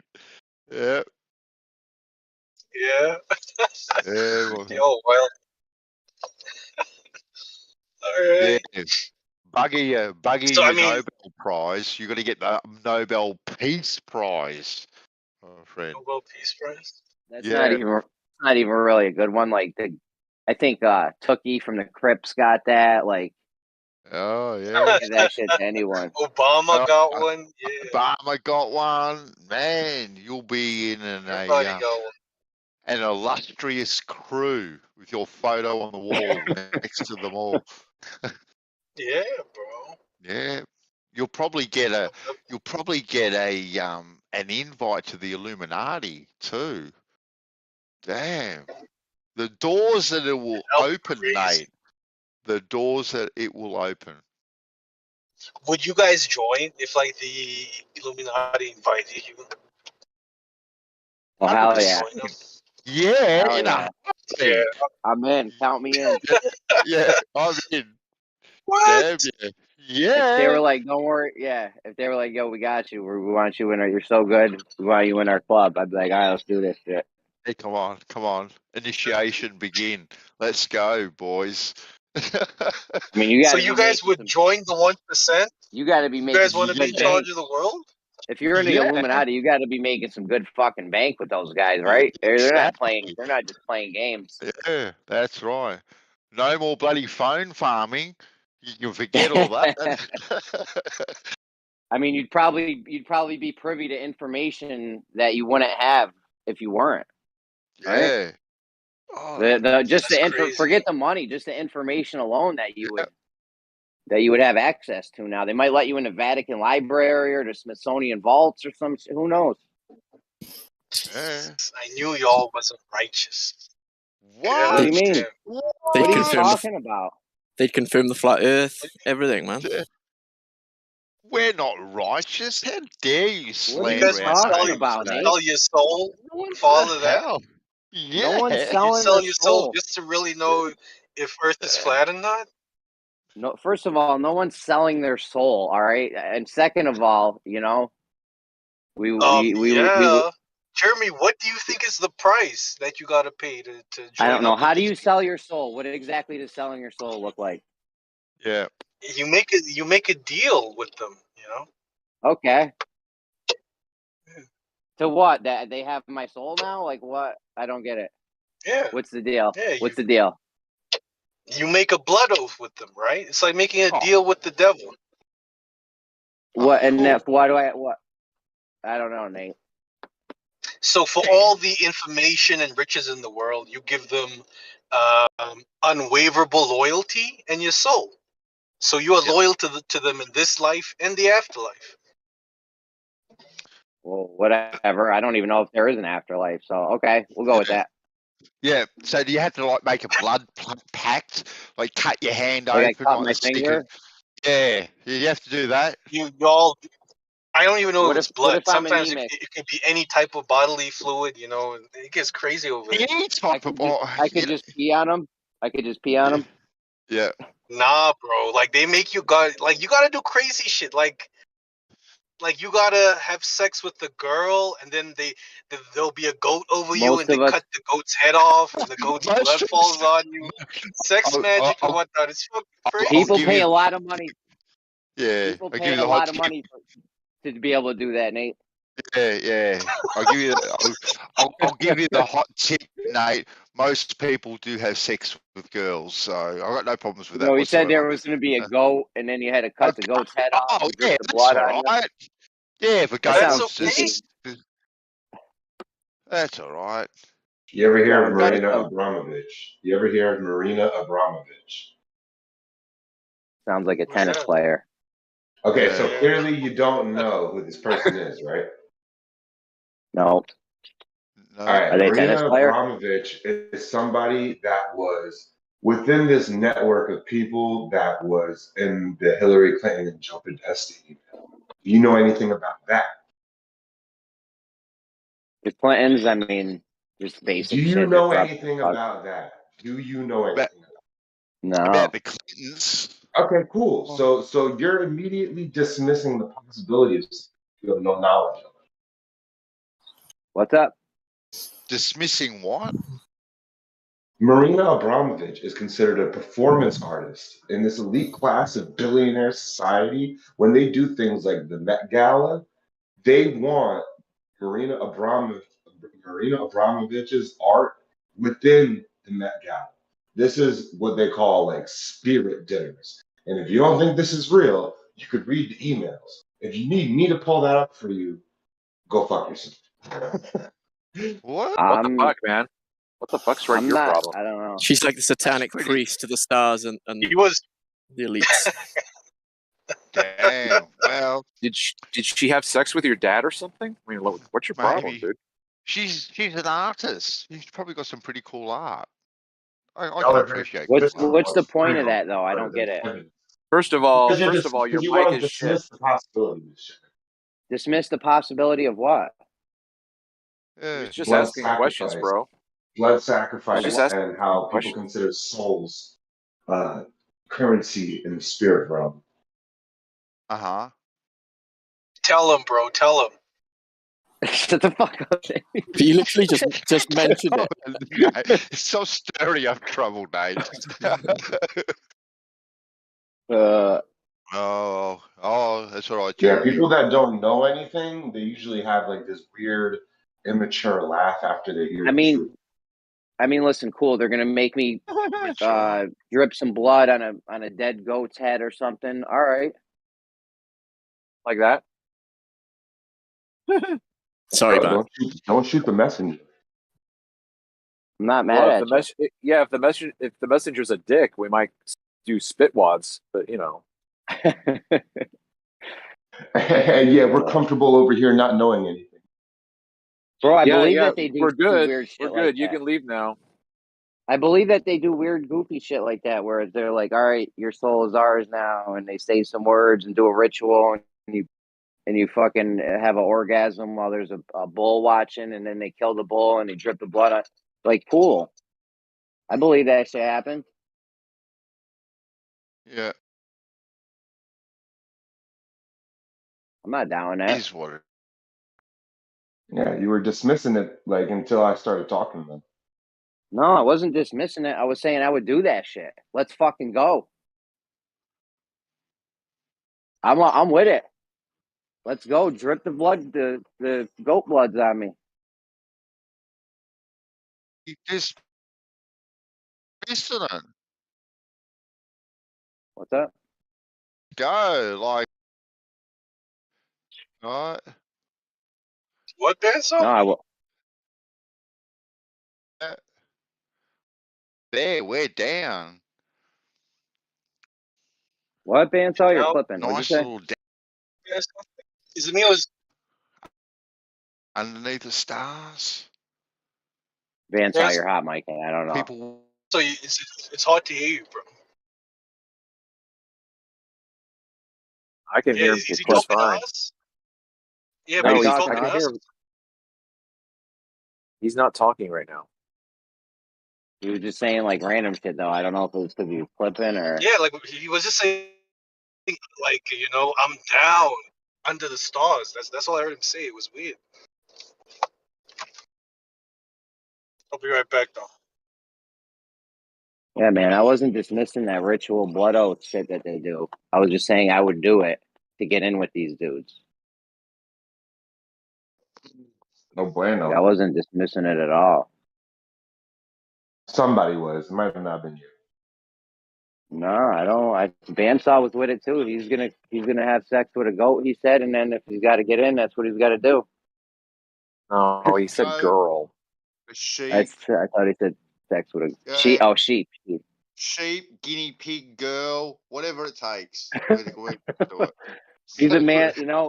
Bandsaw is a man of willpower, right? Whatever Yeah. it takes to get the job done, we get shit done. Yeah. They don't build them like that anymore. No mountain is too high. We will climb the peaks. We will reach Whatever it our takes. goal. Yeah, whatever it takes. All right. That's how we've been living life. Whatever it takes to get it done. That's You right. gotta do it. We get out there. We just get it See done. these young What are y'all boys. talking about? These What are you young boys, talking bandsaw. They don't know. Like What's you up? gotta be open to new experiences. You can't be so close-minded. Right? You gotta broaden your horizons. Right? That's what it's all about. These people are very close-minded. Like, the Illuminati. Ooh, the big boogeyman. Ooh, what can we do with them? Like, ooh. So you're just trying to downplay. See, this is the dismissive shit I was talking about. This is trolling. Okay, when you hear the truth and you go, ooh, and try to turn it into a Really? joke. Yeah, that's you trying to dismiss it because you were caught in being like, not knowledgeable situation. Really? In actual Yeah, because fact, now you like you're triggered? not furthering the topic. Now you're You sound- resorted to That's trolling because you don't know what you're talking about. Yeah, that's because you said You don't know what you're talking about, so now you're trolling. That's what's right. happening. That's because earlier. That's because you said I'm not going to do the homework for you. Go fuck yourselves. So you really opened the door for us to want to sit down at your feet and listen to you, Electric. Yeah. Man, I came in here and y'all were trolling. You're continuing to troll. What the hell is there to want to explain? Well, if we were guess trolling. what? No, If hold we're on. Yeah. We were if we were and B, Sorry. right, we were actually having a little bit of fun. And if you didn't recognise that, more fool you, right? So What? it's your bad, not our bad. This is just more trolling. Okay, bye. Yeah. No, we were talking about would we get into the Illuminati if they would let us, right? If they came and was like, Okay, Bandsaw, we want I you to get agree. in Illuminati. To be You a know, part of the Nate posed Masonic, this to question. be a part of the Masonic order, you have to be baptized. Yeah, so Nate posed this question was like, hey, would you guys join the Illuminati if they came? You know, was like, hey, we want you in. And I was like, yeah. You know, and so was Bandsaw. You know, Nate was kind of shocked by that. So we were just, you know, talking about that. Yeah. Like, I wouldn't care if I had to do a blood ritual or sell my soul, whatever that means. I don't even know what that means, but Yeah. like whatever it took, whatever it takes, right? I can tell We're you down with what it. We are I can down. tell you We're what- signed up. Hey, Jeremy, selling your soul is marriage. Yeah, I hear that. I Oh, already did that. So All right, there you go. That's about it, man. Just put all that and just like amplify it to the 10th degree. yeah. Mhm. Or 10th power. Or 10th But yeah, time. you know, we can have A some lot. pizza, Amplify it a lot. we'll order pizza. like, what if they let you in? What if they let you in this thing and you could blow the whole doors wide open and save humanity? Yeah. You just because you didn't want to sell your soul, you're not gonna fucking do it. Exactly. Don't be a pussy. That's right. Sign up. Be a man. What are you chicken about? What's the worst thing that can happen? Your soul will be in damnation for eternity. That's the worst thing that can happen. But you saved humanity on Earth here. Exactly. Small Right? price to pay. That's right. The greater good. That's what it's all You about. got to Hey, sacrifice. Greater You good. ever play baseball? You got to do a sacrifice play Yep. to get your guy Yeah. home, or to Yeah. advance your runner or something. Uh-huh. Special play. That's exactly Is that right. what they call it? Special play? They call it Oh, sacrifice here. Yeah, here. Special play. Yeah. special play. The greater good. The greater good. Hey, I guess you guys have no. What's your national sport, Bandy? What do you guys do? Like rugby, cricket? Like what? Well, the national sport that everyone gets behind would be cricket, and then there's AFL football, and then you got rugby league, and then rugby union. So, but cricket Yeah, would but be the number one. Cricket would be the number one. is your football soccer? No. Our football is the only real football. It's the man's game, the only true man's game going around. AFL I football. thought that was rugby. No. They're pussies. Rugby, they have their Oh, heads wow. up each other's. They have their heads up each other's butts. Like, that's how they play the game in the scrums, sniffing each other's butts all day. That's what they do. Like, they're butt sniffers. But yeah, no. What is this football that you speak of then? AFL football, my friend. It is the What do roughest, they- toughest game. What do they do? What's AFL? What the fuck? They get a football and they kick it, they hand pass it, they mark it, they tackle, and there's no pads at all. It is brutal. It is absolutely brutal. But it sounds like rugby though. What makes it Rugby's for pussies. It's like They're gridiron. butthole Gridiron's- sniffers. Did you not just listen to them? Rugby, Yeah, they're butthole exactly right. sniffers. Butthole sniffers. Exactly right.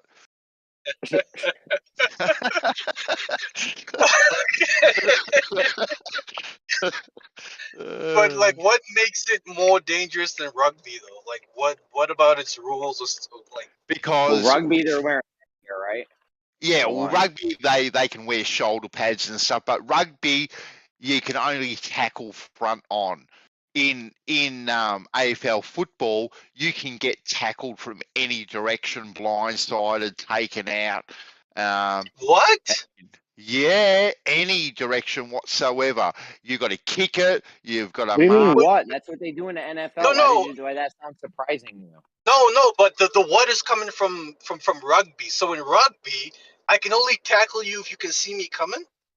Yeah, pretty much. Yep. That's some pussy That's shit. fucking What the fuck? dumb. That's what it says. Yeah. They're pussies. They're Butthole butthole sniffers. Fucking exactly.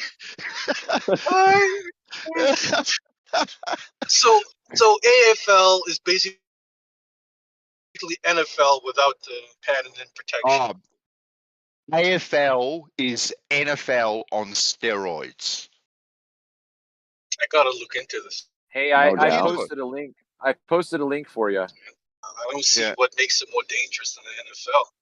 No Alright. pads, bro. There's no fucking No pads. pads. You don't see Yeah, how but that no makes it more pads. dangerous? But these guys look smaller than like our footballers. So Bro, I no don't know, pads, man. dude. Yeah, but these are small, skinny dudes, Jeremy. Like imagine Are a they really? linebacker tackling you with No. no pads. It's How would not you the have same as little these guys. skinny dudes? These guys I all Yeah, look would- little skinny. skinny dudes. Man, I would put any AFL team up against the greatest NFL team, and it'd be like playing a kindergarten team. Like, you guys are pussies over there, all with your bloody pads, Get your big rocket, bulky, man. your helmets. So, oh my Yeah. God, don't touch me! You might hurt me! You might hurt me! But that's Oh, why we need the pads, because it's so dangerous over here. If you guys can play without pads, it's not that dangerous. no! Oh, it's dangerous. It is dangerous. Yeah, I'm not afraid of getting tackled by an Australian person. But if I get Yeah. tackled by an Yeah, NFL player, I might rethink about where I'm standing. You know? Yeah, not Yeah, likely. like that's not what. Have you heard of a guy called what's his face? The fridge. The fridge. The guy that used to be at the Ravens, Baltimore, Lewis.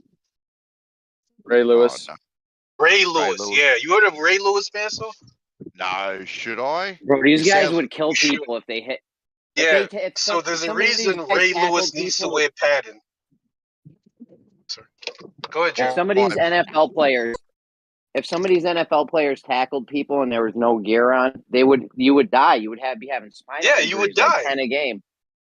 Yeah, literally. You would kill Oh, You someone. would If Ray literally Lewis, die. if Ray Lewis tackled you without padding, Banso, you would die. I'm telling you. Right. You definitely would break bones, or you'd have a spinal He's- injury. Like, Mm.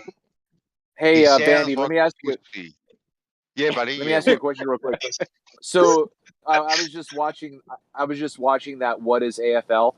So it didn't look like they counted their steps before they bounced the ball. Do they have to bounce the ball?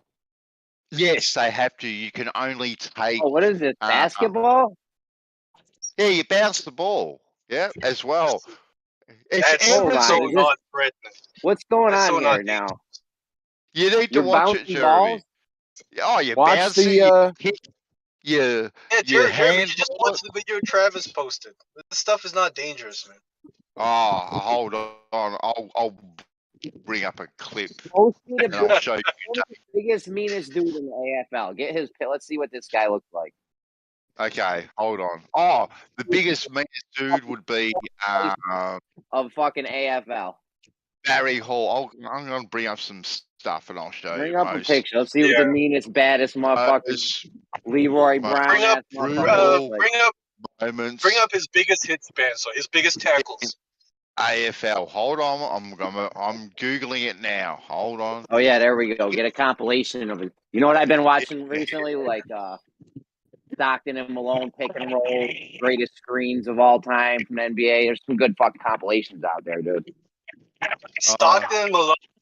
Jesus, bro. Dude, Stockton is the fucking best. He's the highest assist leader in the fucking NBA. No one's gonna ever beat that. Yeah, And I if think all he you're leads doing in is steals. like layups and screens all game, obviously you're gonna have mad assists. But he don't win nothing. I'll bring up. That's because he was going up against Jordan every fucking year, dude. Every year was. Well, what do you want, bro? It's fucking Jordan. Of course he didn't win I don't nothing. know. He Yeah, was but on the dream even when team. Jordan wasn't there, like didn't Jordan retire one season? No, them guys were done by then. It was over. Oh, Dude, Stockton was on the dream team every year. He's fucking filthy, bro. I ain't saying he's whack. It's just goddamn. Like I'd rather look at other dudes. Okay, here's a good one. Okay, here's a good one. So here's Oh, number dear. one of the Yeah. compilations. This Hold better on, be let good, me. man. So Australia's Well, it's not reputation the is best on one. the line. I know. I'm under the pump here. I'm under the pump. Let me see what else I can find. Hold on. There we Australia's go. man Okay, on the line. Some of the biggest here we bumps. go. Yeah, here we go. What's this one? Some of the Dude, dirtiest tell me which one is the one, because you're posting a whole bunch of them. Let me know when you get the good one that you wanna. Oh, is that the one? I I'm posted gonna watch one, right? I've only I'm gonna posted watch it. one, so you can watch that. I'm gonna watch Right? it. Alright. It goes for like 3 minutes. You can watch it with the sound down. Man, so these ain't threatening, bro. Oh, these look like Yeah, regular that's dudes. it. They are Yeah. regular dudes. They're men's men. Bro, nothing even happened there. I've seen worse hits in basketball over that first one. Stop complaining. Keep on watching. You've watched the first one. That's it. I'm watching. These all look like accidents, man. So Oh, accidental bumps and collisions. None of this looks like it's just Accidental. yeah, like someone They get bumped someone's shoulders. airborne. They get airborne. Boom! that one Oh, got look at that. Oh, here's another one. I've got another one. This is where he breaks his jaw. I remember when they did that to Okay, Cameron punched Ring. someone that in was the face. crazy. They broke That his was jaw. Here's another one. Oh man, there's like millions of them. AFL's bloodiest moments. I've got the bloodiest moments. Oh damn. These yeah, but guys it's aren't just really like jacked though. These are yeah, just like like regular NFL is sized crazy. dudes. I could be Yeah, out there with these guys. Yeah, you know the thing. Like we don't have to be juiced up on steroids to be real men. We're just real men naturally. There's no steroid. No, Yeah, no steroid abuse in NFL. Yeah, right. all right, man. So You gotta watch this one. I'm No, gonna show you some you real. gotta watch this. No, hold on. You gotta watch this one. Hold on. Which one? I'm about to post it. It. Okay, okay, I'll delete that one. Bro, I can show you seriously like NBA No. shit that looks harder than that. I'll get out of town. Here we go. The first one in that one's a brutal hit. The very first one. Watch that one. That was gold. Ooh, okay, that was a hit. Yeah, because like that's like he got knocked out. Jeez. Yeah, But that and was an accident, man. So he just Sorry? ran into the guy. It was an accident. That's the problem. It wasn't an accident. No, that was considered a fair tackle. That was He considered a just fair ran tackle. into the guy. That wasn't even a tackle. Like they were All both this going shit does for the look ball. like they accidentally ran into each other. Yeah. Reckon that's gold. Do they cuddle? That's gold. They just run into each other, man. So now let me show you some real shit. Yeah, Look at post that. some of the compilations. These Australians, they got a league for sarcastic ball? Is that what you're saying? Check Here we that go. out, man. All right. Okay. Oh, unavailable. Oh, it's unavailable. There was so much brutality. YouTube probably had to take it down. Yeah, Yeah, exactly. YouTube was So like, much. Hold on. We'll fix this. Is it doing that thing where you can watch it on Discord, right? You gotta go to YouTube. Yeah, I'm putting it on. Yeah, apparently that happens to YouTube. people. That's weird. Yeah, I don't know why. But anyway, here we go. Let me have a look at this. I mean, no, those look like 200-pound guys. Like I could almost be out there with them dudes in the AFL. Like they just look like regular sized dudes. Yeah, and they'd snap you in two, Jeremy. I don't know, man. These NFL motherfuckers would for sure. Tell you what. Here we go. What have we got here? Yo, these Oh, what's NFL. that? Ah, come on. They're like piling on top of it. They're sniffing each What do you other's mean, Ben? butts. They're piling on top of him. What the fuck is that? What are you seeing? The helmet contract? It's pathetic. What? I'm watching the very first one in that clip that you. Oh my god, that is soft. Yeah, but I can't. I'm How is it surprised so? he didn't get called out for acting. I'm surprised he get called out for acting. Right? Damn. Yeah, so you tripping, bro. Oh, I'm tripping.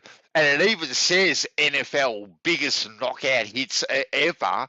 And I'm looking at this guy and it's like, he's going, please sniff my butt.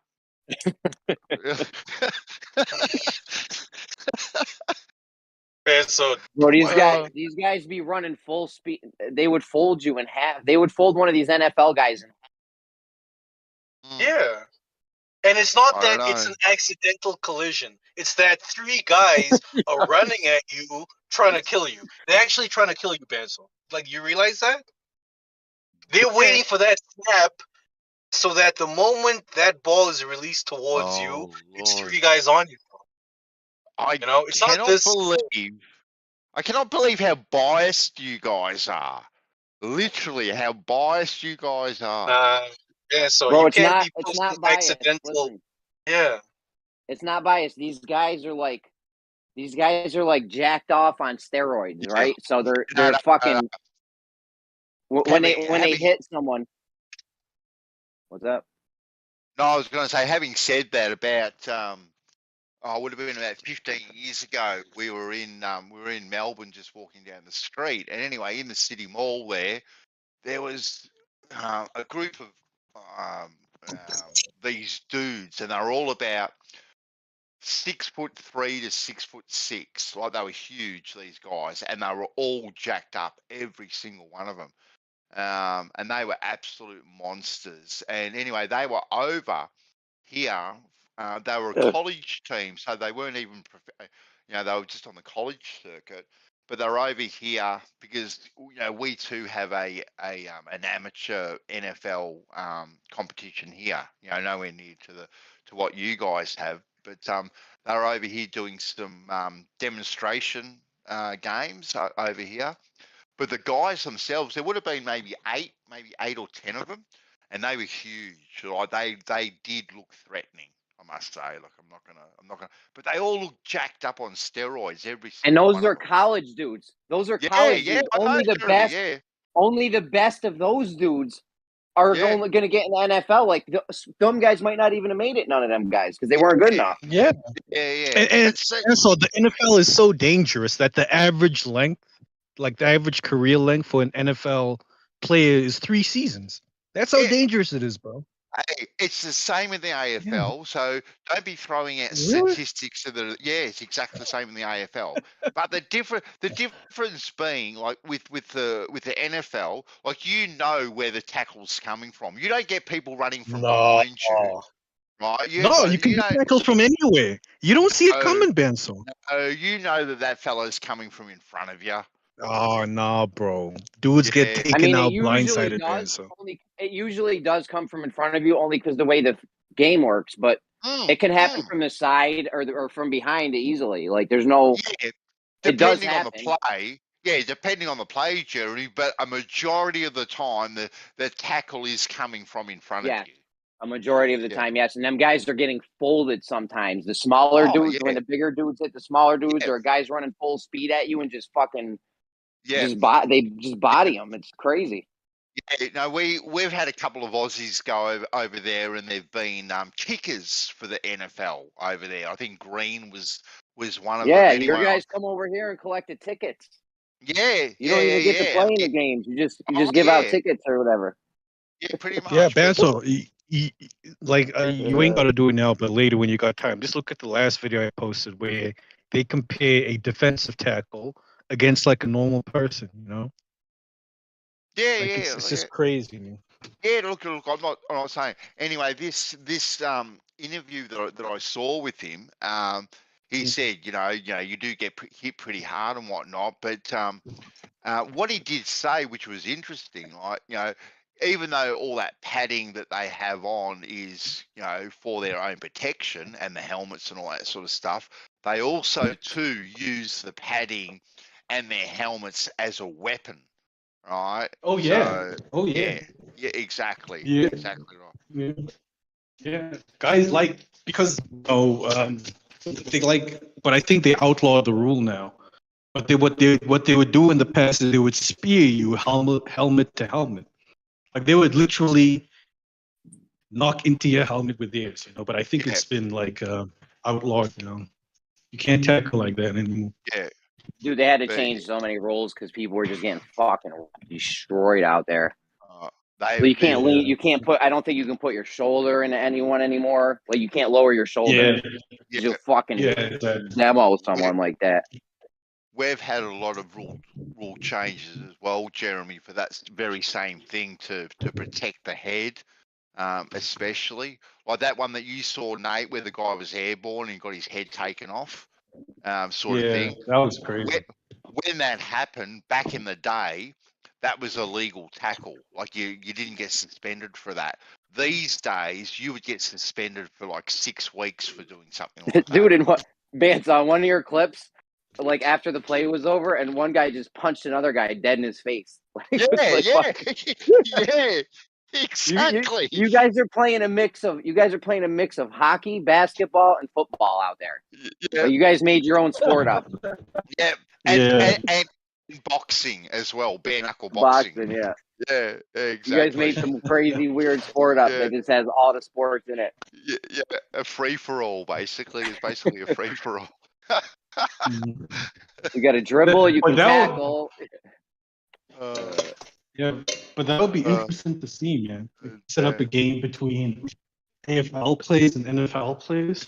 Yeah, but are you going to do it with pads or no pads? No pads. No pads. No pads. No pads. Yeah, no pads. Yeah. No doubt. Man. We killed the chat. Half the people have left.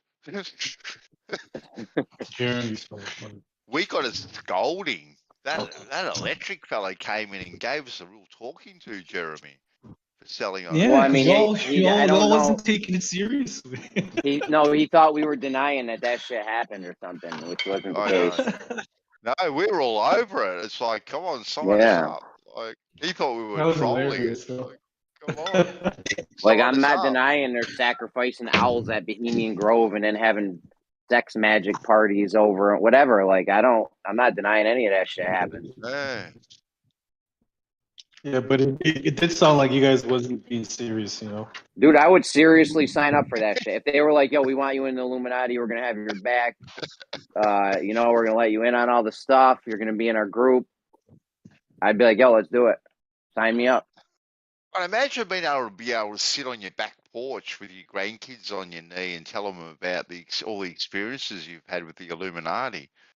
Like, that would be crazy as fuck.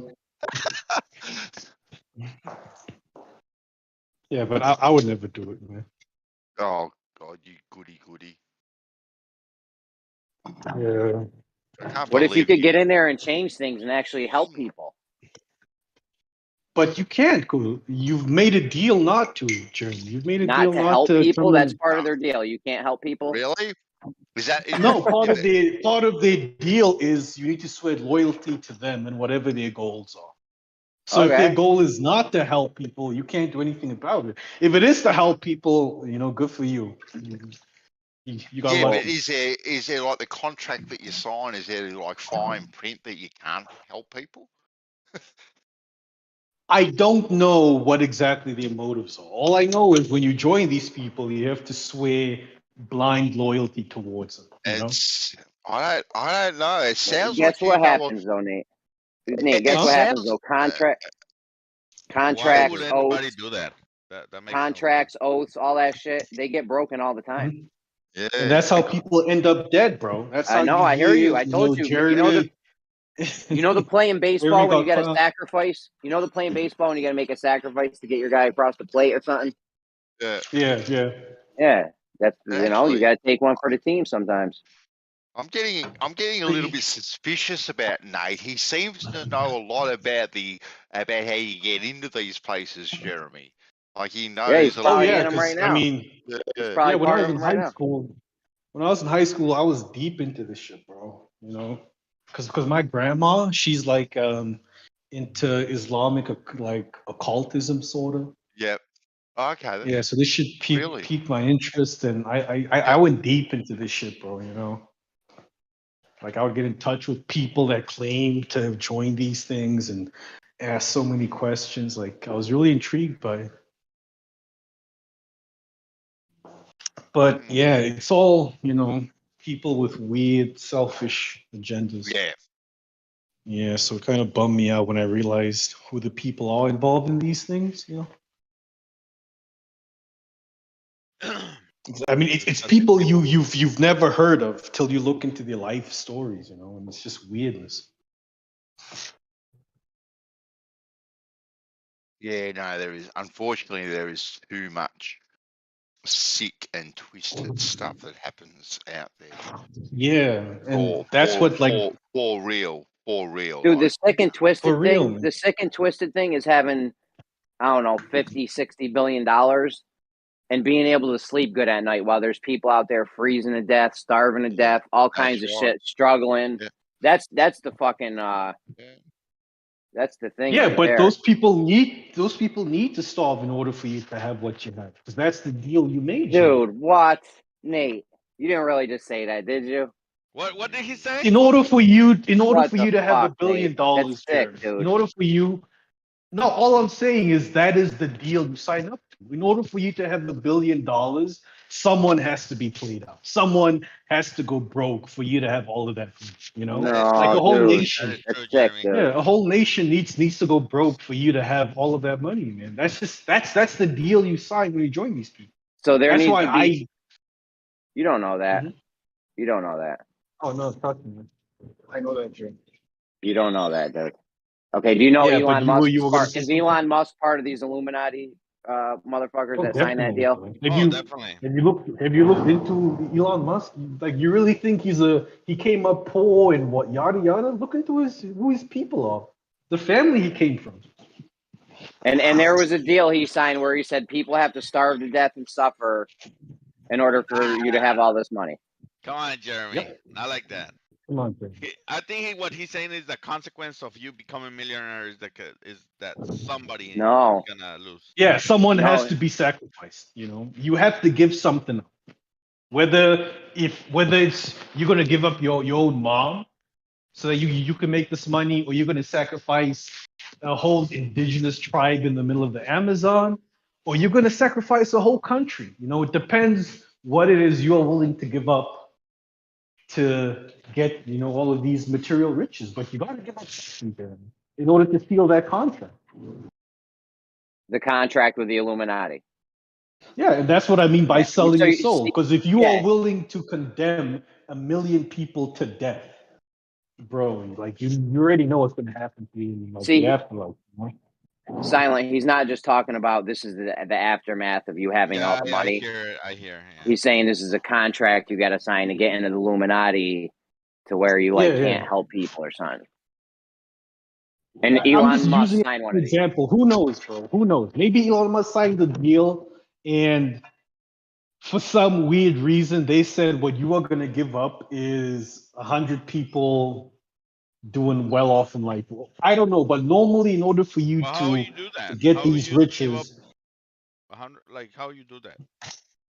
so a deal could be, in order for you to become a billionaire, 100 people need to suffer. All right. Yeah, but and how the way you cause that suffer? Like how you intentionally? So the way it works out is, if you are Elon Musk and you make Tesla cars, and Tesla cars need a specific type of rare earth mineral, right? And this is only found in this specific country. What we're going to do is start a civil war there and sacrifice 1 million people so that you get what you need, so Tesla can make you $1 billion. Yeah. But that's not like, okay. When I hear you say you have to sacrifice this many people to me that means that you intentionally have to do something, right, to certain people. And when I mean, like obviously not with you, what you're not with saying, your own hold on, hands, I wasn't not with done. your own hands. Yeah. Hold on, I wasn't done, because what you're saying is that unintentionally, because Tesla is doing so well, there's gonna be some people who had to be sacrificed. But you know, like the how like the what would we say, the gas industry maybe, or something. I don't know, I just but give you a that's perfect example, bro. unintentionally I just though. used the I don't example think I he's gave doing you. it intentionally. He's just doing what he But I just gave you an example where he was told these are the conditions of the deal. If you accept it, it's going to create a civil war in a country in Africa so that we can get the rare earth mineral needed to build your Tesla car. And you got agreed to you. that. Yeah, you signed on that All dotted right, line. Jeremy. Yeah, That sounds yeah, you logical. agree that. Yeah, but that's what always tends to happen. Or the sacrifice might be different. It might be a thing of, if you Jay-Z and you want to be the next biggest rap star, you got to sacrifice Biggie, or Tupac or someone. There's always a cost, when you're dealing with the devil. You always got to give something up, and it's always something dear to you, something close to you. Yeah, That's and why you're you will saying see that, and a lot you're saying also a part of the deal is I can't take that money and help people with that money after. You can do whatever you want with the I money will after. say Okay, If so you that's want, my you point. All right, you can do Uh-huh. whatever you want with the money. Good. That was my point, that once they have this money, how can you sleep at night knowing that there's all these people starving and suffering and you're just sitting on $60 billion? boy. Well, I mean, some of Come on, them Jeremy. grow a bit of a conscience and they try there's a bit of philanthropy here and there. But, Jeremy, if you've already agreed to sacrifice 1 million people so you could have the 60 billion, like, you already lost, bro. You're not going to have a conscience after that. You're not going to struggle sleeping at night. Well, I'm telling you, If that's the sign this deal, disgusting part, is that these people can have all these billions and billions of dollars and sleep at night while there's so many people suffering. It's sick. And then Yeah, you see yeah. how they're wasting the money, right, Jeremy? It's ridiculous, man. And then, I mean, Yeah, you It's got to sick, pay the dude. It's cost to be sickening. the why boss. there's poverty in the world. It's not because it's because us human beings are selfish. Imagine having enough money like Bezos, right, to build the biggest privately owned yacht in the world. And not only building it in a place that once you launch it, that you actually have to get a bridge dismantled and torn down and replaced so you can get it out in the open water. Like, that is an obscene amount of money right there. Like, Yeah, but Bamso, when you have that much money, you don't play by the rules everyone else plays by anymore, right? oh, look, I know that, but you could go buy a few people some sandwiches or something, couldn't you? Yeah, nobody Oh, needs to be definitely. starving to death when these people got all that money. Like, there's people starving to death. There's people freezing to death because they don't have money to pay their electric bill. There's people homeless that are sleeping on the streets. Hold on. The homeless, that's another problem, Jeremy, because when you're homeless by own choice, there's no helping them, right? That's You can not give them true, dude. no, hold on. You can give them $1 billion and they will waste it. It is true, Jeremy. No, some of But those that's not people. all let me tell homeless you. people. Hold on. Listen to Let me my tell you words. why, though. That's not. Listen to my words. When I said, when you are homeless by choice. Okay, and let me tell you why that's not the case. Please. So, some of these people have psychological issues. They come back. Maybe they come back from war, or they just had a brain injury, or they're just mentally fucked up. Is that by choice, Jeremy? No, it's not by choice. Then it doesn't fit. Doesn't fit what I said. You just said it is by choice. Oh my God, Jeremy, come on. No, he's saying the people that choose to be homeless. Like someone that runs away from home. To be homeless. A person with a mental illness doesn't choose to be homeless. Those people do not enter in my argument. So I don't know why are you saying this. He means like a kid they that could be helping. was brought up. I don't know why you brought up those other people, anyways. Because the people that don't choose to be homeless can be helped. Yeah, I agree with that. Yeah. Sure, so what? 100%. That has nothing to do with what I was even talking about. You say homeless Yeah, in general. Benzo. I just wanted to Yeah, put that Benzo. caveat on. All right. That's it, All Jeremy. right. All right. Yeah. Well, I don't know if it was you or Jeremy that asked the question, but the answer, if I had to sacrifice 1 million people to get my 60 billion, number one, my consciousness is gone. And number two, I wouldn't waste that 60 billion to get 1 million people out of poverty all over again. It kind of defeats the purpose, right? I think Jeremy asked you that question. Or was it Bro, Jeremy? Yeah, my Jeremy. question is, how can this guy sleep at night when there's so much good and good stuff you could do with that money while it's just sitting around doing nothing, buying yachts and Quagmire mansions and shit? Yeah. Because they sold the soul, Jeremy. Buy some Well, that's sick. sandwiches and a few blankets for people. Yeah, I mean, if he shaved off $10 million a day or something, or $1 million a day, he probably makes that shit in interest. I hear you. I hear you. It's sick, but He the makes point $6 I'm billion trying to make a is, year in interest, probably off $60 billion. oh yeah, easy, way more than that, way more than 6 million. But the point I'm trying to make is, the fact that they've already entered into this agreement means they're sick and they're a lost cause. There's nothing they can do to redeem themselves, and they know that. Obviously, some of them do have a bit of a guilty conscience and they try the philanthropy. It's mainly for a tax break, but there are some billionaires out there that, especially later in life when they realize, damn, I'm about to die, I'm old now, they try and turn over a new leaf and this, that, and the third, but it's too late by then, man. It's too late. But yeah, that shit's sick that they can sit on all this money and do all these lavish, extravagant things, and there's so much suffering in the world. Yeah, it is, man. It's some people do choose to be homeless by choice, but I think that's probably, even those people though, they're addicted to drugs. I don't know. Actually, I don't know. I was going to say that's the exception, not the rule, but I don't. No, there are people that choose to be homeless. They're on drugs. They're like, fuck it, I just want to do drugs. Even those people could be helped. You do a few ayahuasca treatments with them. Maybe they can get off drugs and shit. You know what I'm saying? What if they don't want to get off drugs? Oh my God, Jeremy. That's what's up. I'm just saying, some people might want to though. Some people might want to be like, all right, yeah, then sure, why not? Yeah, I'm for helping people. I'm with you, Jeremy. Yeah, there might be some meth head or heroin addict out there who's like, guys, I wouldn't mind cleaning my act up and getting my shit together. I agree. But he's like, I can't get off the drugs. He's like, I'm addicted to the drugs. Me, I would put every single person out of the streets and put them out of using drugs, though.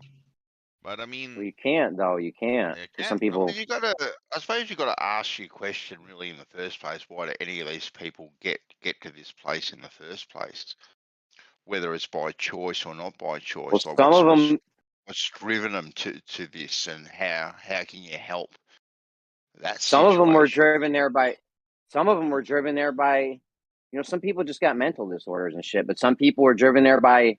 Maybe they went to war and they were in the Middle East, or maybe they had a back injury and they got addicted to prescription painkillers. And then once they stop giving them to you, you can't find prescription painkillers anymore, but heroin's not hard to find. No, exactly. Yeah, but that's like old people.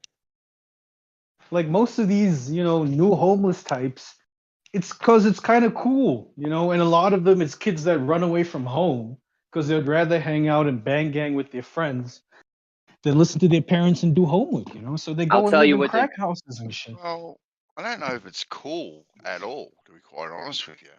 It is, Benzo, especially amongst the youth. That type of lifestyle is glorified, to be a gangster, to live on the street, to be out in the street.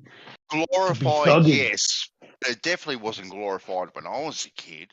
Like that's I'll tell you. Anyone aspire. Yeah, that's what I'm saying. It's the new type of homeless people, the new homeless generation. What Jerry's talking about, people coming back from war, that's old heads, that's not like young kids today. I'll tell you what the new thing is that kids are doing these days. They're not falling for that bullshit where you go rent an apartment when you're 18, right? You know what they're doing now? They're living in vans, RVs, cars, and shit. They're buying tiny homes with a couple acres of land. Like kids are getting fucking smart these days. They're not going to give 10 you know, $10,000-$15,000 a year to some landlord and have nothing to show for it and constantly be struggling. They're just gonna go buy a True van, that. live in that shit, get a Planet Fitness membership. True that. Yeah. I wish I had done that It's when I just was a kid. I would save fucking $100,000 in rent, $200,000 in rent. yeah. Yeah, but it's also generally hard and more expensive today to buy a house than, you know, back in the day, isn't it? I was just talking about getting an apartment and shit, because that's normally what you do. You're 18, you go out on your own, you know, you don't have a lot of capital to start with, you go rent an apartment. And sometimes that renting an apartment thing lasts for 15, 20 years, and people just are constantly renting an apartment. They never get the house. Yeah. 'Cause it's- But that whole harder to buy a home and all that sort of stuff, you know, it is purely happened because of the disposable income and inflation. Like, you know, we brought it upon ourselves. Like, we accepted what they wanted, right? And it all, you know, probably happened before it, but I'm going to say it again. But the introduction of feminism, getting mum out of the home and into the workplace because her job as a mum wasn't valued and whatnot, get her out of the home into the workforce, because that's where your real value is as a woman in the workplace. You are equal to a man, and the only place you can be equal to a man is in the workforce, right? Where instead the mother's job should have been put up on a pedestal as the number one job in the world, being at home with your children, being there as the nurturer, the safe place for your kids to fall upon. All this has been, in very recent years, it has been a quick erosion of society and the community at large.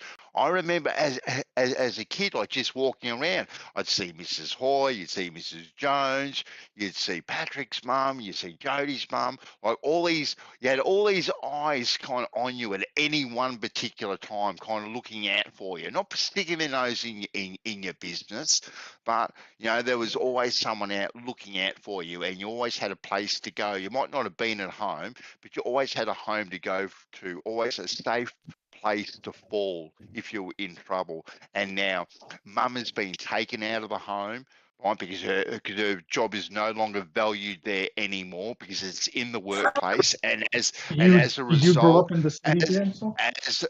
as a result of that, now, right, the kids have to be put in before school care, after school care, they're at school all the time. Now mum, right, and dad don't bring up the child. Now the state brings up the child, right, and the morals and whatnot are eroding. They're declining.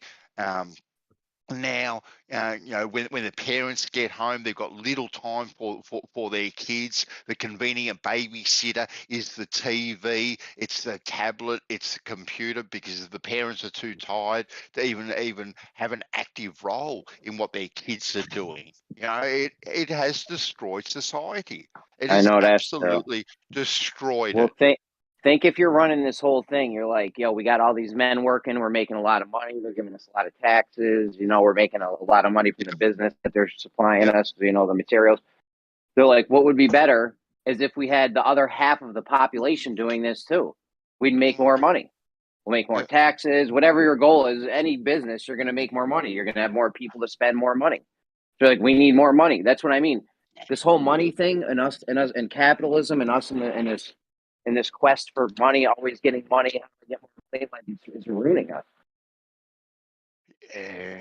It's Maybe, just maybe, it might have been to changes in social economics and ways of living. Maybe people that lived in small towns and local communities could still afford to have the one parent at home and the one parent working like Banso did. And then people that lived in the cities and, you know, in the city areas, because life there is a bit more expensive, it was maybe a bit more difficult no, for not one at all. income to support a family. Also Not at all. considering the fact that there was a period where, you know, especially amongst low income class earners, where a lot of men were just, abandoning the family. And the mother had to step up and start working, I don't know. Have you guys taken those things into consideration? Maybe it's also our fault as well as men.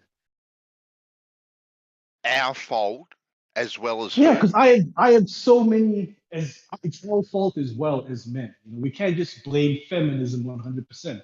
Because I have so many friends who grew up in single parent households whose dads ran out on. No, you get me wrong. I am not blaming women for feminism, right? I'm blaming us as a whole for getting on board with this Oh, bullshit tactic. I'm not blaming women okay, for it. No, don't get me wrong, mate. okay, No, okay, I'm okay. blaming us. I'm blaming everyone as a whole, the bigger picture, right? Because This didn't just happen overnight, dude. That whole thing happened over the course of, like 50 years or something. yeah, no, Like I'm not 30, 40 years at Yeah, it least. happens slowly. I yeah, think though it's due to. That's how they get us. They But do this shit I slow. You can't I don't know, do Benson. it I right think it's overnight. 50-50.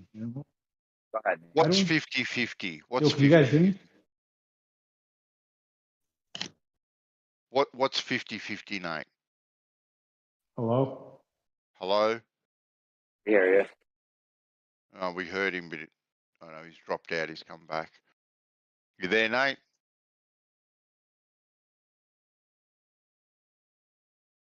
Am I here? Hello. Hello, you there, Nate?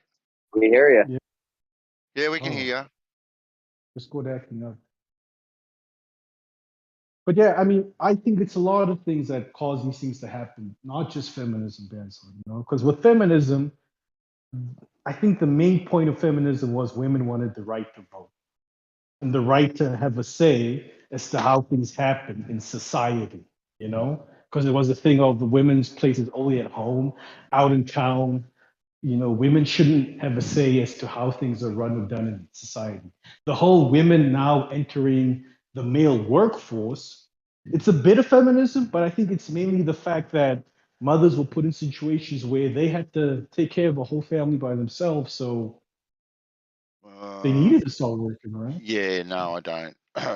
Don't think so. And look, I've got no problems with the right to vote and all that sort of stuff, but I think it is actually way more nefarious than that. Actually, I'm sure of it. It's 100% fact, right? I'm gonna make that claim. It's 100% fact, and it was all part of a bigger Oh, picture. Speed Really, Racer. yeah, yep. And we can use the illusion that it was about women to get the vote and all that sort of stuff, but don't be under that illusion whatsoever. It was all designed to destroy the family unit, about money and all that sort of stuff, and to get people not being able to use their brain, to get them indoctrinated to do whatever they want them to do whenever they say to do it. And it is and that sort of mentality now is completely on steroids at the moment. We see it, and it's all part of the same thing. All part of the same thing. Yeah, I mean, I definitely hear you. The mentality between the sexes and the family structures and all of that, it's all eroded, it's all fucked up. I just don't know if we can blame feminism for that. I think it's a lot of different factors, and feminism isn't even really one of the major factors. But I totally agree Well, with you that I the family would blame structure is those. fucked up. Masculine and feminine roles in society are all twisted. That I totally agree with you. Sorry, Well, I would blame those. Remember those Illuminati fuckers you were talking about a minute ago? I would blame those people. You think they're not they didn't play a part in making sure this happened? Like I said, do you want half the population making you money, or do you want the whole population making you money? This is a no-brainer, and they would have figured this out. They would have figured this out a long time ago. I agree with you. Yeah, I agree with you 100%. I just don't know if feminism is a tool they would have used. I think the tool they would have used was crumbling the foundations of society, putting more drugs and alcohol into society so that men get hooked That's on what these they things and are unable to. Yeah, but That's how they did is it, that a mate. part of feminism? right? Yeah, but that's not 100% it is, feminism. because you break down the family unit. That's where you start. That's your number one goal. You break down the family unit, right? You get mum and dad out of the home, so now they have no influence. And now they're working their balls off, right? And they've got no time to have an active role in their kids' lives. That's exactly. And now you have Is the that feminism? state. Yeah, 100%. Now you have the state running your kids. You've got the state running your kids. You've got your state inflicting their morals, indoctrinating their morals into your kids. It is nefarious. It is vile. It is absolutely absurd. And how people cannot see it is absolutely disgraceful. It is absolutely disgraceful. Like when I grew up as a kid, you know, I knew no one, absolutely no one in my friend circle. And I had, quite a few friends, right? Now in school, I think there was 2 people that I knew that came from families that had divorced parents, but they weren't in my friend circle at all. But that was the exception, not the rule. Now it is the rule, not the exception. These sorts of Yeah, things. but It is why just, blame? it is Yeah, crazy. but can't we say that the powers that be degraded the moral standings in society as with regards to the atomic family structure? Why can't we say that? Why does it have to be feminism? Because from my understanding, all feminism was women wanting to have an equal say in things Mhm. within society, But Yeah. I think that's a bit separate from Elon Musk pumping drugs and alcohol into your local No, community to it's to not fuck up separate. fathers so Not that at all. fathers aren't there for their families anymore. Not at all. It's not about Not at equal. all. It was about equal everything. It was about saying your job as a woman, right, is not valued in the home, right? That message was never sent out, Nate. The message was you too can be equal to a man. You too can earn as much money as a man. You need to get out there. You have equal rights out there in the workforce. You can get equal pay for equal work, all this sort of thing. This is the message that was spruiked back then, and it is spruiked today. And if you don't see that, I don't know how you can't see it, Nate. If you want to put it down to drugs and alcohol and these sorts of things, yes, these other things are in there as well. But the breakdown of the family unit was their number one goal, right? So all these other temptations and influences can also too come into play a lot easier, in my Yeah, opinion. Banto, I 100% agree with you that the breakdown of the family unit was one of their major goals. I just don't think feminism does that. Because I think it's you can have a strong family unit with both parents working, and then the grandmother comes in and takes care of the kids. Like that's what happens in a lot of families. For me, the point I'm making is that what they wanted to do was make fathers absent. A mother going to work doesn't make a father absent. What makes a father absent is the father running away from the family, not being there, not being responsible enough. And how do you do that? By destabilizing them, giving men more stress, more drugs, more alcohol, more problems, by creating these certain type of stereotypes. If you're from this area, all the men they are deadbeat, yada yada yada. Just Yeah, I agree too destabilizing the partly. Yeah, mentality of the I man. But agree too I don't partly with see what you're how saying. doing that is feminism, Ben. No, well, look, I agree with what you're saying too, right? Yeah, I definitely too. I think you know what? I think it's all intertwined. It is all intertwined, Nate, as far as I'm concerned, right? And but the breakdown of the family unit and whatnot was their number one goal. Okay, and how they've gone I agree. about it, is is it's disgraceful, really. I Mhm. was fortunate. I never had to live through that, and my kids were fortunate; they haven't had to live through that either. And my daughter and her partner are doing similar things. All right, and they make choices today to enable that to be possible. And what I mean by those sort of choices, they've had to make conscious choices, Nate, into moving into an area like a little country town where they can afford to live on one income. Okay, which they are very happy about, mind you, because they love the country lifestyle. But they Yeah, but I have think made that's everyone's dream, Bamso. I don't think anybody wants a situation where both parents are in the household are working. I think we're no, all but working towards heaven that where we live in the way you and your family live. That's the yeah, ultimate dream. yeah, Yeah. and I think I with feminism, it's more, it created a rift between the sexes. Because now your wife makes more money than you. Or you go to work and a woman is your boss now. yeah, You see what I'm saying? I could, I could. I think I could argue this till the cows come home with your name, but I think we're kind of on the Yeah, same page. To really, quite yeah, honest we with are. you, We um, are. um, and it is, like I said, I just see it disappointing.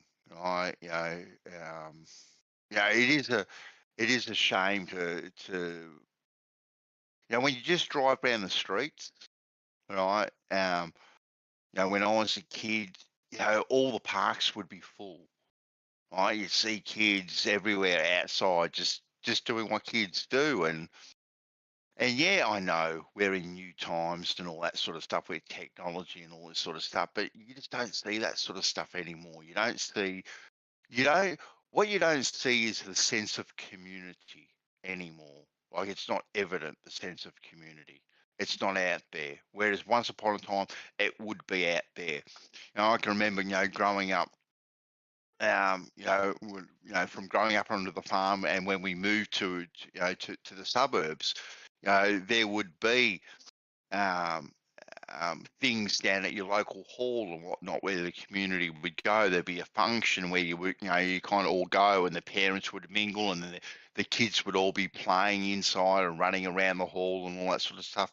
You'd see this stuff on a very regular occasion, fates, or you would see in the street, you'd have your neighbours over to your house having barbecues and stuff, or and whatnot. Families having big things. You just don't seem to see it nowhere near as much, and this sense of community seems to slowly but surely just getting eroded and getting destroyed, and to a lot more isolation uh, is put in place, and what once used to be the safety of the family and the family unit and the community, now we're being told that the state will give us safety. The state will give us all the safety we need, whether or not it's in news or the juice or whatever. Don't worry, the state will look after it for you. We have your safety at heart and mind. It's quite crazy. It really is.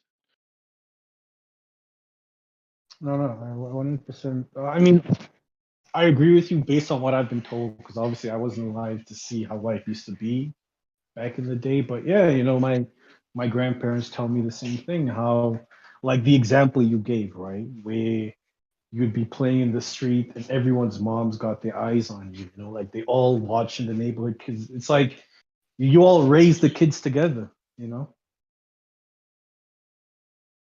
Yeah. So yeah, I mean, definitely that. Maybe that only happens in like small towns and things. I doubt you would ever see that in the city. But yeah, it's a bit difficult. The world's become the world's different, man. So the world's a different place, man. But yeah, I hear you. I hear you. family dynamics, the dynamics between men and women, they're fucked up, they're changing. They ain't what they used to be. But how do you take things back to the way they were? You know, I don't it's know, kind of mate. got to the point where this is what people kind of want. You know, a lot of women are happy having options and not needing to, you know, settle down and commit to a man so young. You know, a lot of women like this newfound freedom where they can study and travel the world and settle down in their mid-30s. It's like, how do you get people to go back? Yeah, you know, all I do is worry about my circle, Nate. Yeah. That's all I can worry about, and I hope my circle has a ripple effect. You know, with my family and with my friends. That's all I can worry about. I cannot worry about the greater. Well, the way I worry about the greater problem is worrying about my problem in my little circle. If I can create ripples in my little circle, hopefully that will transpose into someone else's pond and they can create the same ripples. That's the way I look at it. That's the only way I can have any influence on it whatsoever. I think for me, single-handedly, Nate, the problem's too big. You and I cannot solve it on our own. But we can solve it on our own, Nate, and if more people like us just worry about our circle and do the small things, that's what makes the difference in the end. So I like that. Yeah. You know, lead by example. But yeah, I guess be the example. exactly. The world. Exactly. And you've got to be willing to have these conversations with your family and friends and don't shy away from them and challenge them too. All right. Which is, you know, I do these things, you know. Now, yeah, I'll talk about, you know, footy or the cricket or whatever the case may be, the weather, how's the fishing, this sort of stuff. But I do like to, you know, and I do, which annoys my wife. No end sometimes, but I do bring up topics that you know sometimes aren't all that comfortable. Yeah,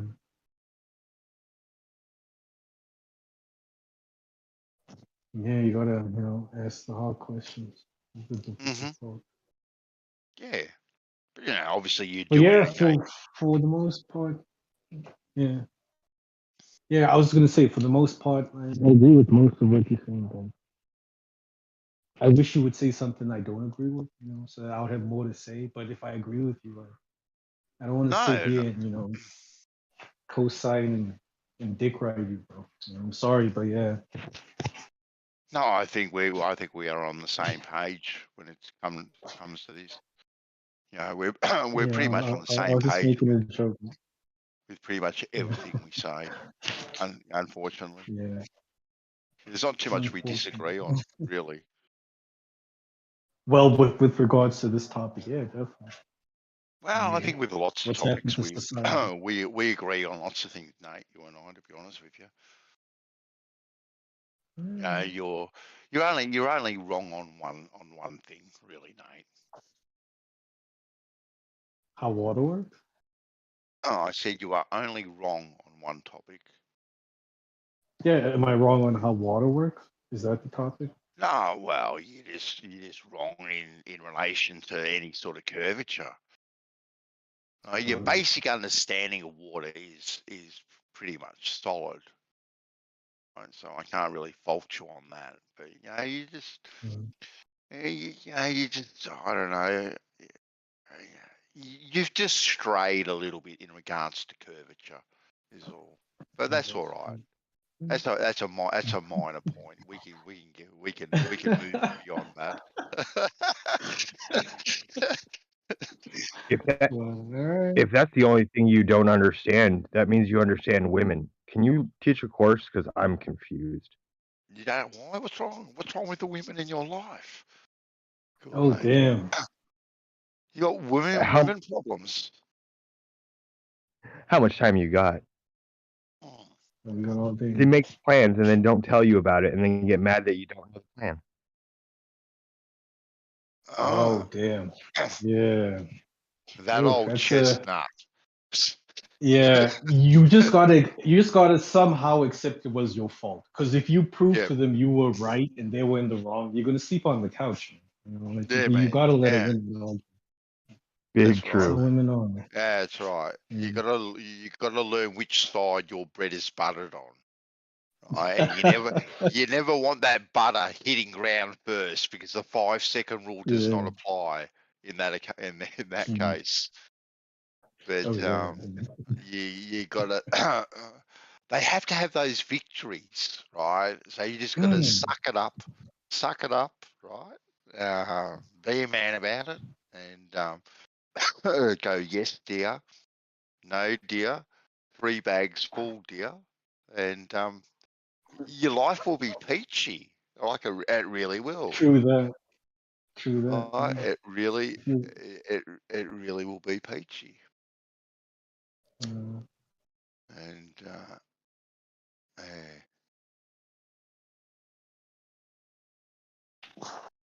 And who for the knows? record, I am joking. My girlfriend's amazing, and she's taking me to go see boat races, so can't complain about that. nice, nice, nice, nice. Well, What what kind of I boats must is say, it? I'm really into sailboat races. We are getting ready to go to the Sail GP, which is like the NASCAR version of sailboat races. They're going Mm. 60 kilometers an hour in 20 knot winds. Damn. Kool-Aid. It was a few years ago now. I saw my first clip of them. It's probably been around for a lot longer now, but the yachts now, those fins that they have on them, so the hull's not even in the water. The speed at which those guys hook, it's incredible. It is absolutely incredible to watch those machines on the water, and how Oh, like yeah. they turn these things on a dime. Like, I cannot believe how quickly they can turn one of these yachts, like, on itself, like bang, and it's going in the opposite direction, and it's just like, it's incredible. It is absolutely incredible to watch these things just hook. And They are literally like Formula One cars on the water. They look like they're going incredible speeds.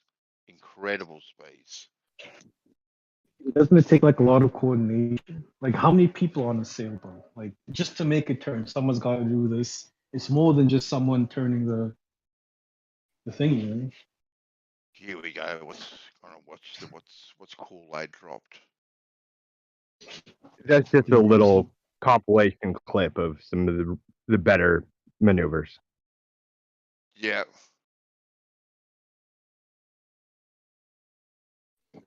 Bad saw with drone trying to stuff. Oh You shouldn't man. be showing this. I'd love to have a ride on one of these yachts. It'd be incredible. I reckon it'd be an amazing. Have you been on one, Kool-Aid? One of these machines? I can't say I've ever been on anything nearly this fast. I did have a chance to get on an Amoca 60, which is the 60-foot single-handed version. We were just on the dock. I wasn't able to go out, but I'm hoping. Right. Yeah. Yeah, I figure you spend enough time at the dock with your sea bag packed, somebody's going to take you for a ride. Yeah. This looks so cool. Oh, doesn't it? But these things absolutely hook, mate. They hook. Like, it is incredible. Look how fast they're going. Like,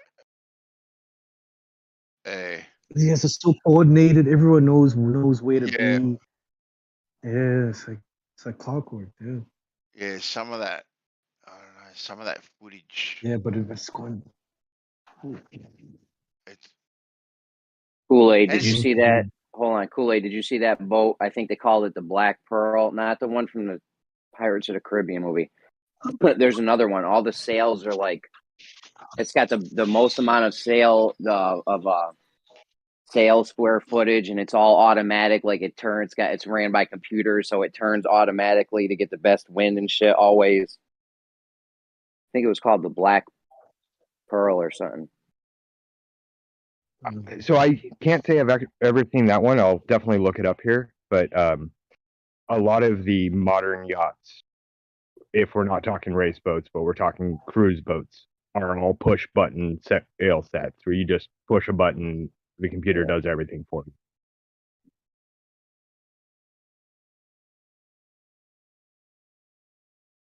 And then, autopilot started with boats, so the rest of the world is just catching up. How much does a boat like this cost? Like the ones in these sail GPs, like to construct one. I'm going to say 50 mil. Kool-Aid would have a better Yeah. idea. No, that 50 you're mil? you're right about. I believe the base boat is 20 mil, and then you have to finish it and put all the sails and everything else on it. You're looking right around 40 to 50 million. Damn. Damn. Yeah. Yeah. It's crazy, Nate. It's crazy the money that's in them.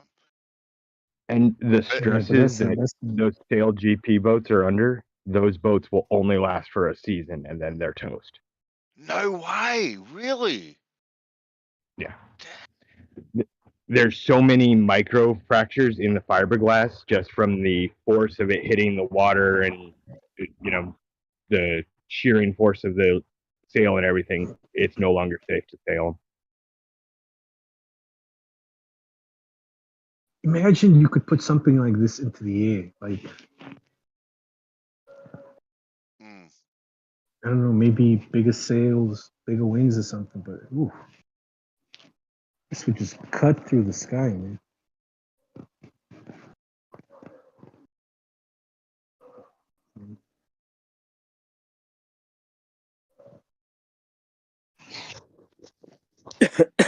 Oh, that's pretty cool, man. That's pretty cool. Yeah. No, they are insane, those. Yeah, I first saw those maybe, oh God, 3 to 5 years ago, whatever it was. Can't remember. And the first time I saw them, I'm thinking these huge things are out of the water on these little paddles, these little fins. Like I was wrapping my head around that at first. And I was just mesmerized, watching them. And then you just, I watched a few clips and stuff, and the speeds and the maneuvers. And I actually watched. I can't remember what series it was, but there was a series where all the countries around the world, but there was Australia and New Zealand, a few other countries. Then I'm pretty sure the New Zealanders won the race. Or or the series, I should say, not the race. They won the series. If I had to guess, I would say you're talking about the America's Cup because New Zealand is the current holder of that. Yeah, I was going to say the America's Cup Kool-Aid, but I wasn't quite sure. That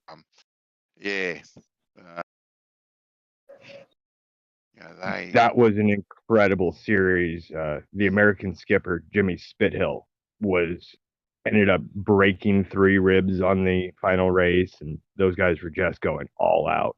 Yep.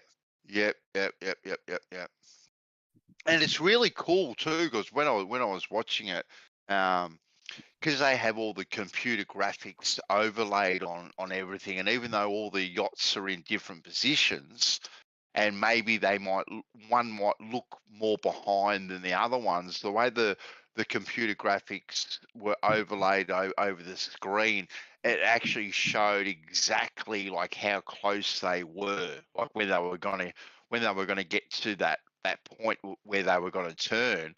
It was incredible too how that overlay was so accurate, because one would take a wide berth over, trying to catch whatever wind, whatever breeze it was, and other one would have a slightly different course. But Yeah, it was riveting to watch actually. Just the tactics of the different crews took, but the New Zealanders definitely did kind of have the upper hand. But I think when it came to the last race, I think the New Zealanders only had to finish the race or finish in the top Mhm. 4 or 5 or something to actually hold the title. Was it the Kiwi boat? Did it have bicycles the guys were turning, or were they? Oh, damn! Can I? You know what? I can't remember now. Kool-Aid if they were So bicycles. Yeah, I on can't the remember. America's Cup, the reason I ask is on the America's Cup, the Kiwis tried bicycles for the first time, and they actually took the gold medal winning bicyclist who had never been on a sailboat before and stuck him on the boat just to power the hydraulics. No way! Really? Damn! Yeah. Like, powering Yeah, the hydraulics, yeah, bicycle powering it. Right. yeah. What do the hydraulics do? The hydraulics will allow the main trim to move back and forth across the boat, as well as raise and lower the wings. Why Oh, don't they and have how could you have a guy pedaling and then have a like a little what do they call it, rotor, or what's the thing under like speedboats and shit that turns the little blade thingy? an Could you have a guy impeller. a propeller? What's it called? Yeah. Propeller. Impeller. Could you have a guy Yeah. bicycle power in one of those? Would that be worth it or no? So traditionally, we use podium grinders, or they're also called coffee grinders, and it's two guys spinning it with their hands. The Kiwis realized it was more efficient if they put them all on bicycles and used their pedal power, but that hasn't really taken off in the sailing world yet. I expect to see that in the next 5 years. As far as putting in a propeller and impeller in the water, that would actually slow you down because it would create too much drag. No doubt. Yeah. I'm saying like guys with oars, Yeah. I don't know. What if you had, how many guys do you have on one of these boats? So I'm going to use Sail GP, the video I posted, and the crews are either 4 or 6, depending how much wind there is.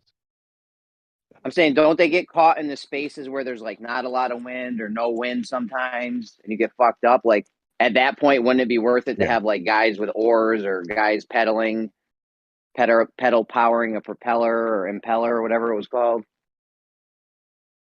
No. Huh.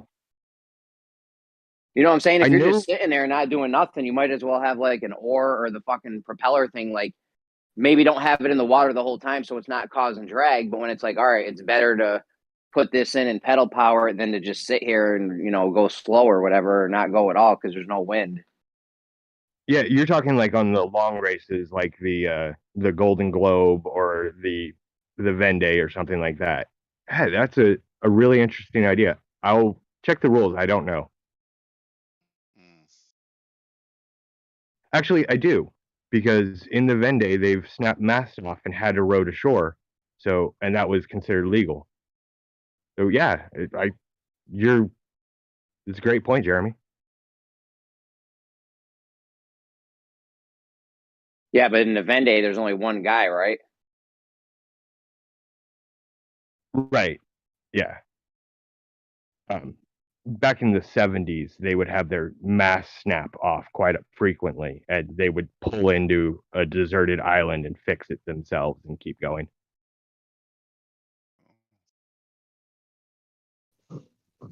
What, when there's more than one person though, they don't get, that's not a thing where they get caught going slow or in a spot where there's no wind or nothing. Is that not a thing for them to do? There is definitely. That's what I'm saying. That Yeah. might be a time where it's worth it to throw some rows in, or because if you got 5 people, or I don't know how many people they put on there, but if you got a bunch of people all rowing or all pedal powering an impeller or whatever, then I feel like you'd make. Like the Golden Globes got a crew of 7 on each boat. It would definitely make sense. I'll check the rules. I'm not sure. That's what I'm saying, bro. You get 6 people, you get 7 people, you get 6 of them rowing, one guy steering or whatever. That's better than like if you're just dead in the water because the wind stopped or something stupid happened, or pedal powering an impeller or whatever.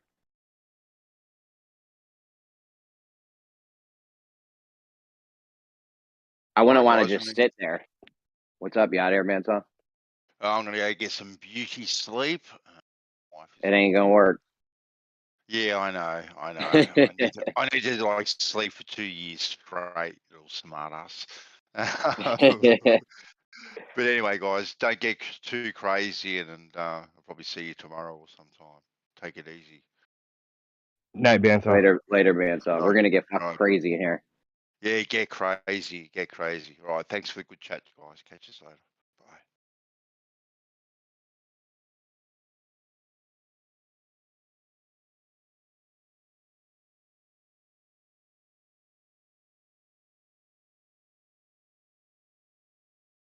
What about a fucking?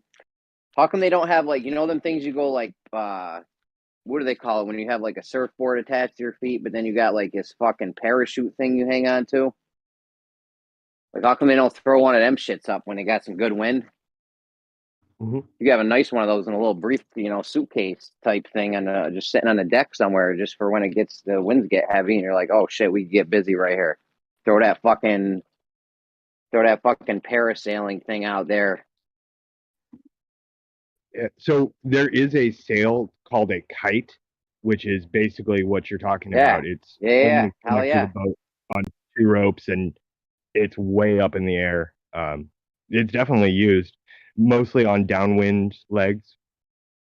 They're actually a lot of fun to sail. That's what I'm saying. You could put fucking a bunch of them in the air, right? Or just one? Is there rules, or I don't know rules? So you do reach the point of diminishing returns. Eventually, you just have so much up that your forces aren't aligning, and Bernoulli's principle breaks down, and the boat doesn't go forward anymore.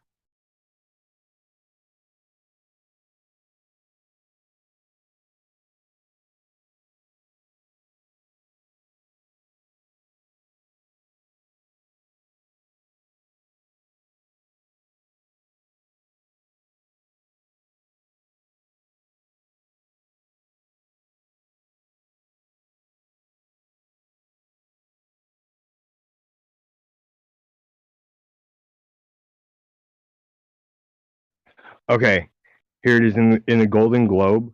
Rowing is only allowed in emergency situations, such as loss of main.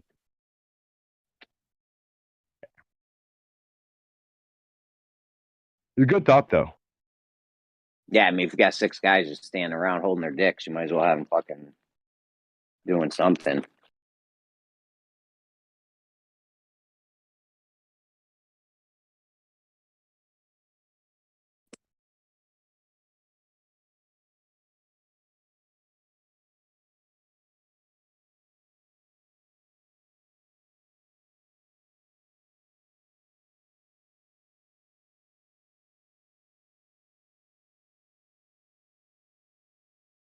So I went to the first air show I've been to in like 10 years yesterday. Those things are incredible. Yeah, I haven't been to an air show in decades, but I can remember it was so incredible. I remember when I went. The Blue Angels were there. Yeah, that's who I saw. The Blue Angels. Yeah. They could basically reach out of their canopy and touch the next plane. It's just like, guys, give us a little breathing room. Come on. Dangerously close. Yeah. It's probably more space than it looks, though, because I mean, it looks like there's like inches, but it's probably like at least a few feet or something. I was talking with one of the mechanics, and she was saying when they're danger close like that, it's 18 inches between wingtip and canopy. So 1.5 feet. Yeah, that's crazy.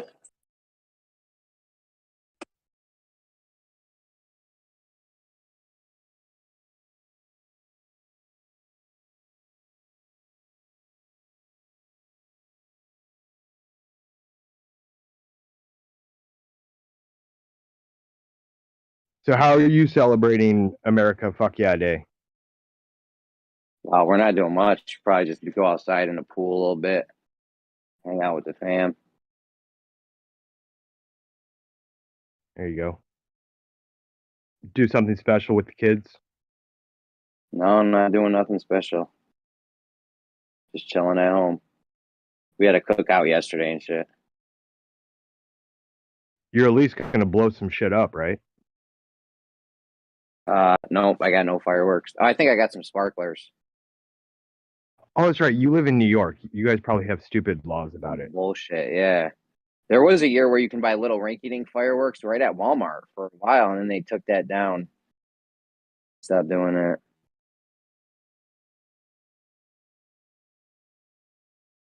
it. That I couldn't even imagine. Sounds like Fucking stupid. People still pop shit off crazy though. They'll go to like you just gotta go to another state like Pennsylvania's. I think you could buy fireworks there.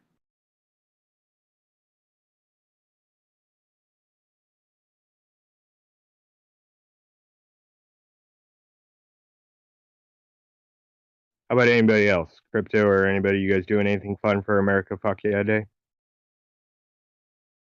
No, I'm English. You guys don't celebrate the 4th? I thought Jem was telling me they used to.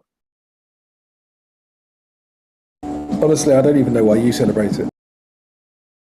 Yeah, no. Like, a bunch of rich people we had managed to like fuck over a bunch of other rich people. Like, why do you care?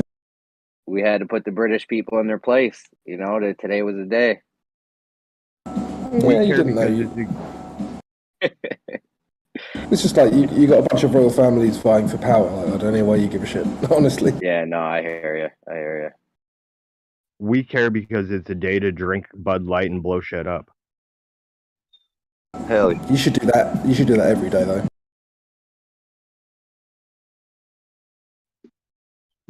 Bud Light though.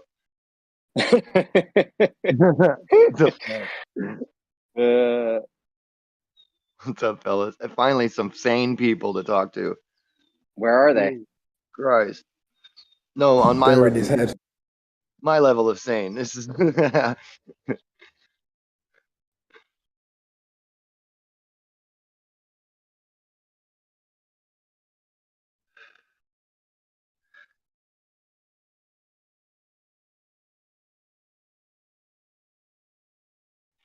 You know, Jin is a government server over there, right?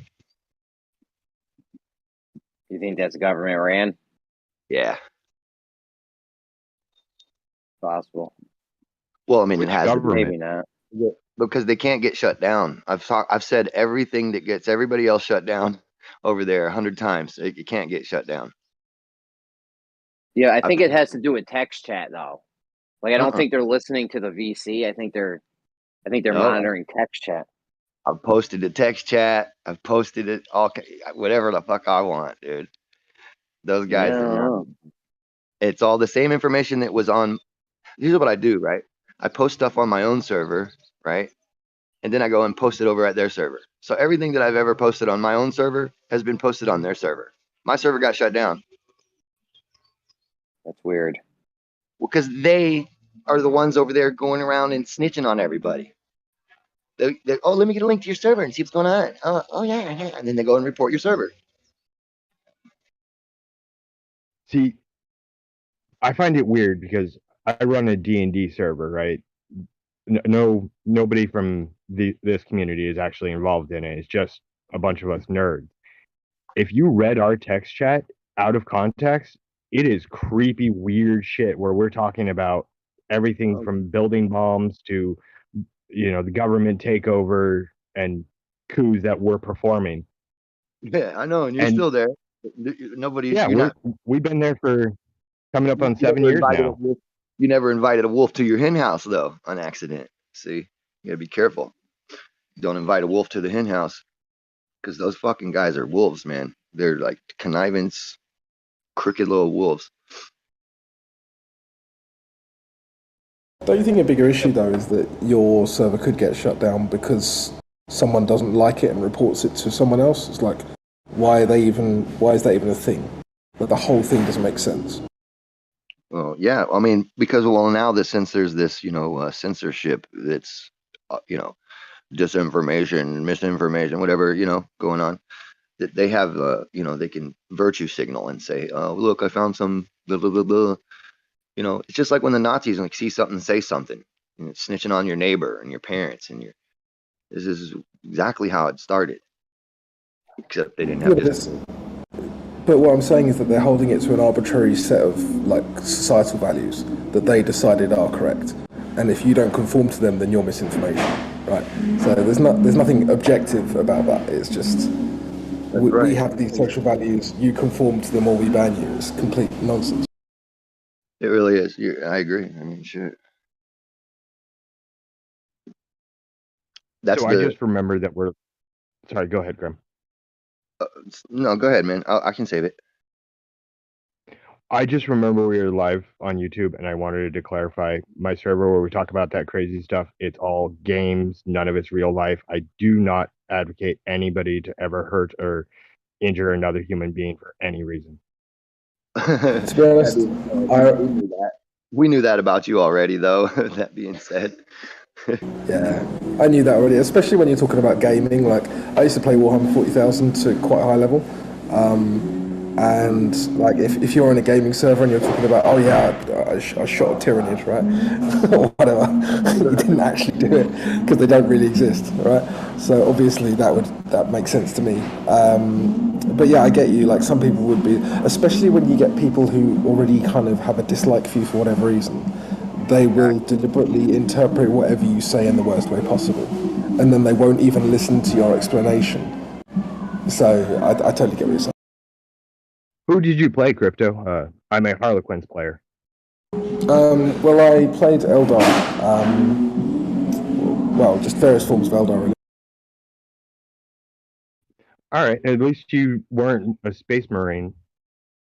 Yeah, everyone played Space Marines. It was so dull. I used to work in one of the shops, and I basically just had a lot of time to thumb through all of the, all the old codexes and everything, and I just like the armies were the funny thing about the way they do it is that they balance the armies against each other, but they don't take into account the fact that the armies aren't used in equal measure, right? So what you'll find is that, like, say in the 3rd edition, which is what I played most, 3rd or maybe 4th edition, Eldar had a slight advantage against Space Marines, and most people play Space Marines. So the most advantageous army at that time was Eldar, because you're going to have an advantage against the most players. Oh, and it's so much better than the power creep that's now in the game. It's, if you don't play the latest codex, you're so underpowered that good luck.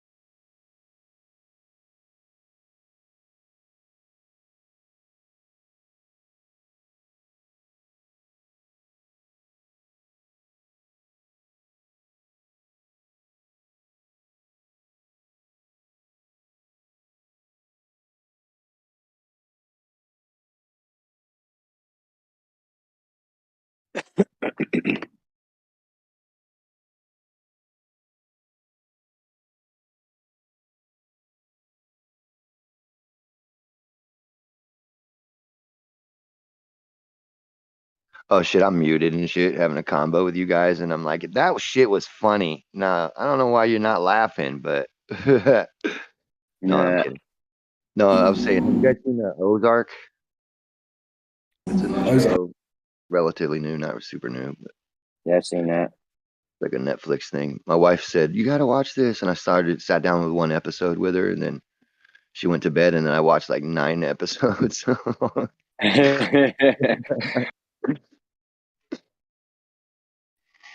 That was pretty good. Pretty good show. I like that. I've always liked that guy though. That main guy. Me too. I mean, from Arrested Development and Arrested Development was fucking great. it was hella funny, Netflix dude. ruined it. I know.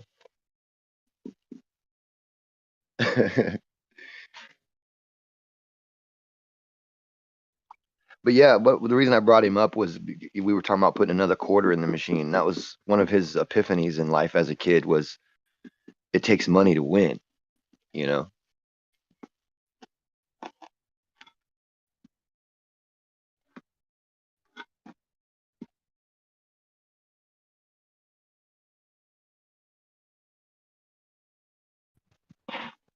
After watching that show, I was like, holy shit. That's what Halliburton was over there all about. They were washing bin Laden's money, or they were washing the money bin Laden was, getting through Halliburton from the opium that they were fucking selling. It all clicked, dude. I was like, holy shit. Dude, you don't even have to wash that thing of washing money. That's over now. Like you can just get crypto and it's fucking, it comes out clean. You got to pay taxes on it or whatever if you want. But I mean, you can make it come out clean just by paying taxes on money. That's what he was doing in Ozark. All his money had to just be taxed. And you had to have a way that you got it. Yeah. Like nowadays, you could just be like, "Oh, I don't even need to open a business or anything. I invested fucking money in a Bitcoin when it was 30 cents, and now I have fucking $10 million. Boom. Let me pay my taxes on it and be gone. It's all clean." Yeah, but if the current administration gets its way, they'll be able to read your blockchain all the way to know that you didn't do that. You can't trace it. Well, Once you move it around so much, there's ways to. It is traceable. You never know. Dude, what are you talking about? It's like it's the most.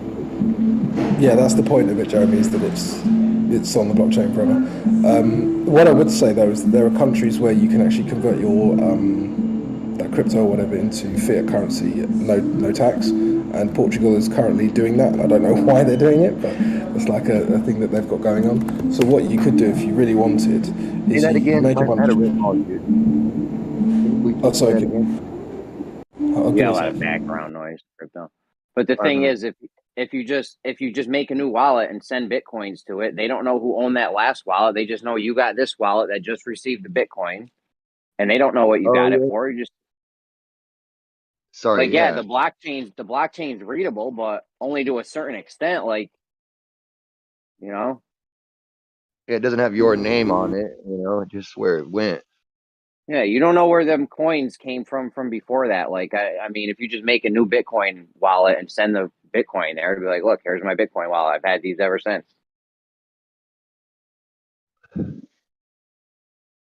Yeah, no, sorry, I don't know if you guys can hear me. Basically, in Portugal, I think you have to actually be like a resident or at least maybe own a house there or something, but if you go there and open a bank account there, you can actually convert your crypto into euros in Portugal and they won't tax you. And then at that point, you can transfer it into dollars and then you're done. What? Is that like the only country in the fucking world doing that right now? No, there's other places. I don't understand any country, but I know that it's definitely there because they want to be. They're kind of trying to set them.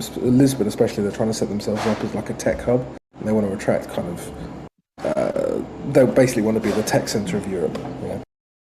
Ah.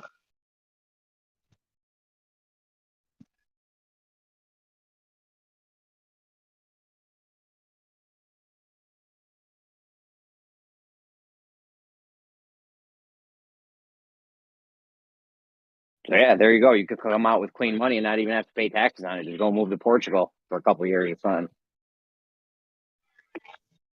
I just like a t-shirt business or something really easy where you can just, take a bunch of money and buy your own shit. A $200 t-shirt, custom made. I've always been right in the right business for that. I just never needed to do it.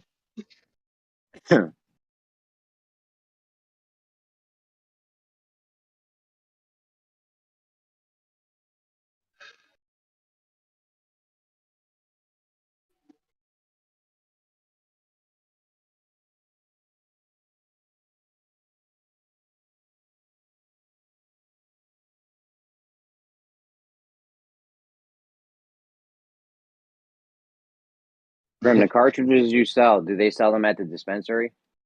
Yeah. Like they're like total legit, like one hit and you're fucking lit, right? I It's mean, like 80, if you're not a if you're not a smoker, they're 86% around. 86. All right. Yeah, that's straight. That's straight. I was just wondering. I mean, I've been smoking my whole life. I take one hit off one of them things. I'm nice. So. Oh I mean, I yeah, could me do two too. or three, but yeah, I could do 2 or 3, but it's not even really. I feel like it's not even necessary after the first Yeah. one. I don't seem to get any higher than that though. I can take the 2, and then I could take 4, or I could take 6. Yeah, you're just wasting Just it. as high as the 1. It's just it's not like heroin or something. It doesn't keep building. So what do you sell those? If I was to come to you in Cali, what would you sell me one of those for? I Or would at the take you down the dispensary or whatever.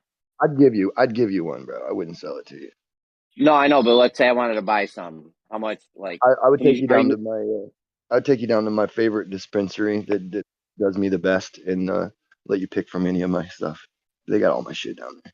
How much? All right, how much do they sell them for at the dispensary? Way more than I would have gave them to you for free. They're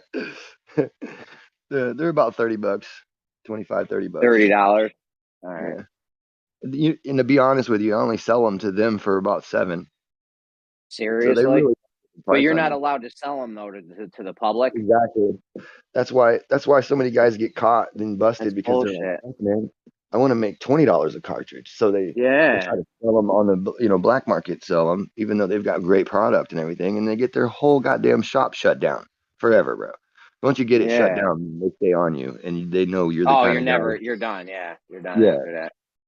So I'm scared of all that, bro. I mean, no, I used I to wouldn't be a risk. little gangster when I I was wouldn't younger, risk bro. that. But I don't risk. Yeah, I wouldn't risk that for anything now. If you're making racks a week and shit, like I wouldn't. Like, fuck, I'll give them to you for free. Here you go. Like, because that's probably illegal, right? Yeah, I've got exactly. It is. I could even say, here for a donation, and you just donate it, and then whatever. I heard people in Colorado were getting over like that. They would sell you a penny or something for like $30. Yeah. Or take a donation or something, and here you go. Here's a free bag of weed. Like people knew the deal. It wasn't just like exactly. I'm $30, but they're a gram though, right? They're a gram. Yeah, full gram cartridges. Dude, people are buying them here for $70, $60, $70 for a half a gram. Oh yeah, and you know what's disgusting? A lot of those guys, they'll use like vitamin E oils and fucking glycol and shit like that, and cut it with that, and the dispensaries will buy it and sell it to you anyway. Well, the dispensary ones are legit. You take one puff off of them and you're good. Yeah, but what they're cutting it with though, it might be legit and all that, but it's not like the medical grade shit coming from my place. Yeah, no doubt. I'm sure. Yeah, exactly.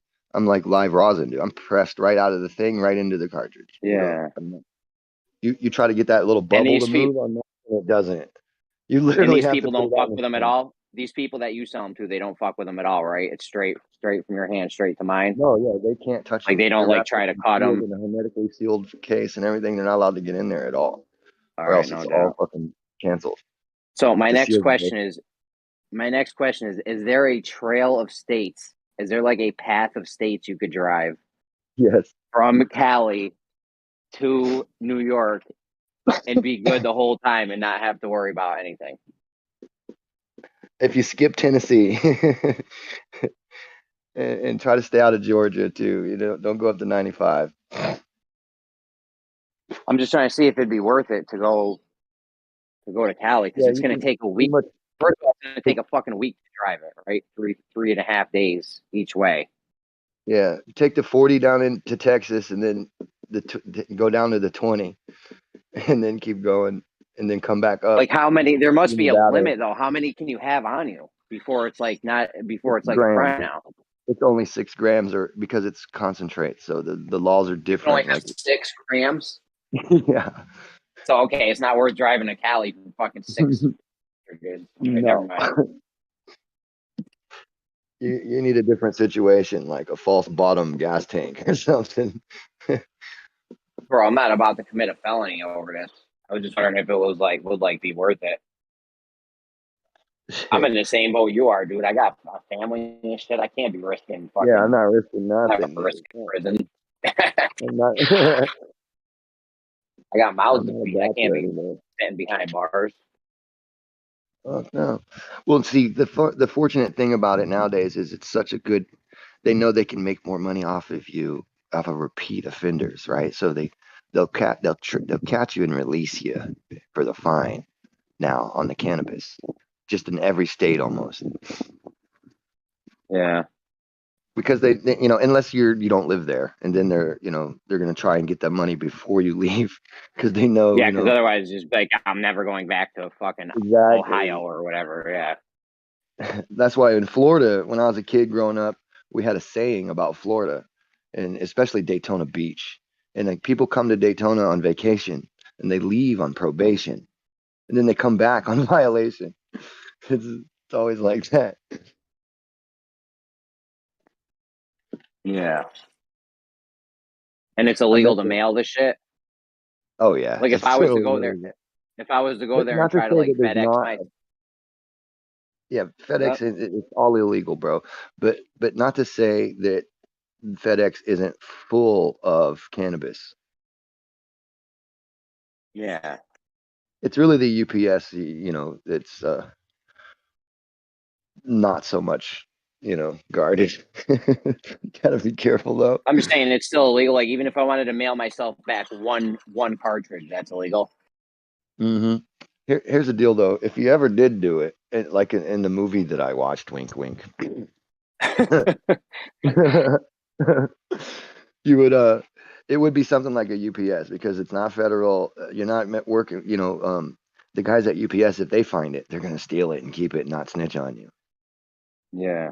It's more times than the guys at the post office. They're more scared about their job. This is more federal. They're gonna snitch on you.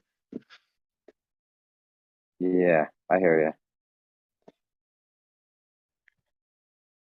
Not saying to do it or anything, but I'm saying, No, that's I'm the not. shallow I'm end not of the gonna. pool. I'm not gonna do it. I thought I could do it legally by maybe taking a crazy path through United States back or something. But if you only have 6 grams on you, then it's not even. You're gonna spend that in gas in the fucking first 5 minutes. Right. I mean, your best bet would be to go follow the U.S. border 2 miles out into intercoastal all the way around the fucking country, sail a boat all the way through the Panama Go through Canal. the Panama Canal. Kool-Aid. Kool-Aid, are you here? You finally come of use. We need to hook up, bro. Boat boy, are you there? Would he leave? I don't know. That's the boat guy. We need his boat now.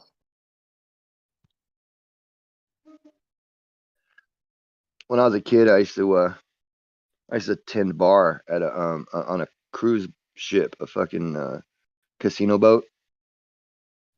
Yeah.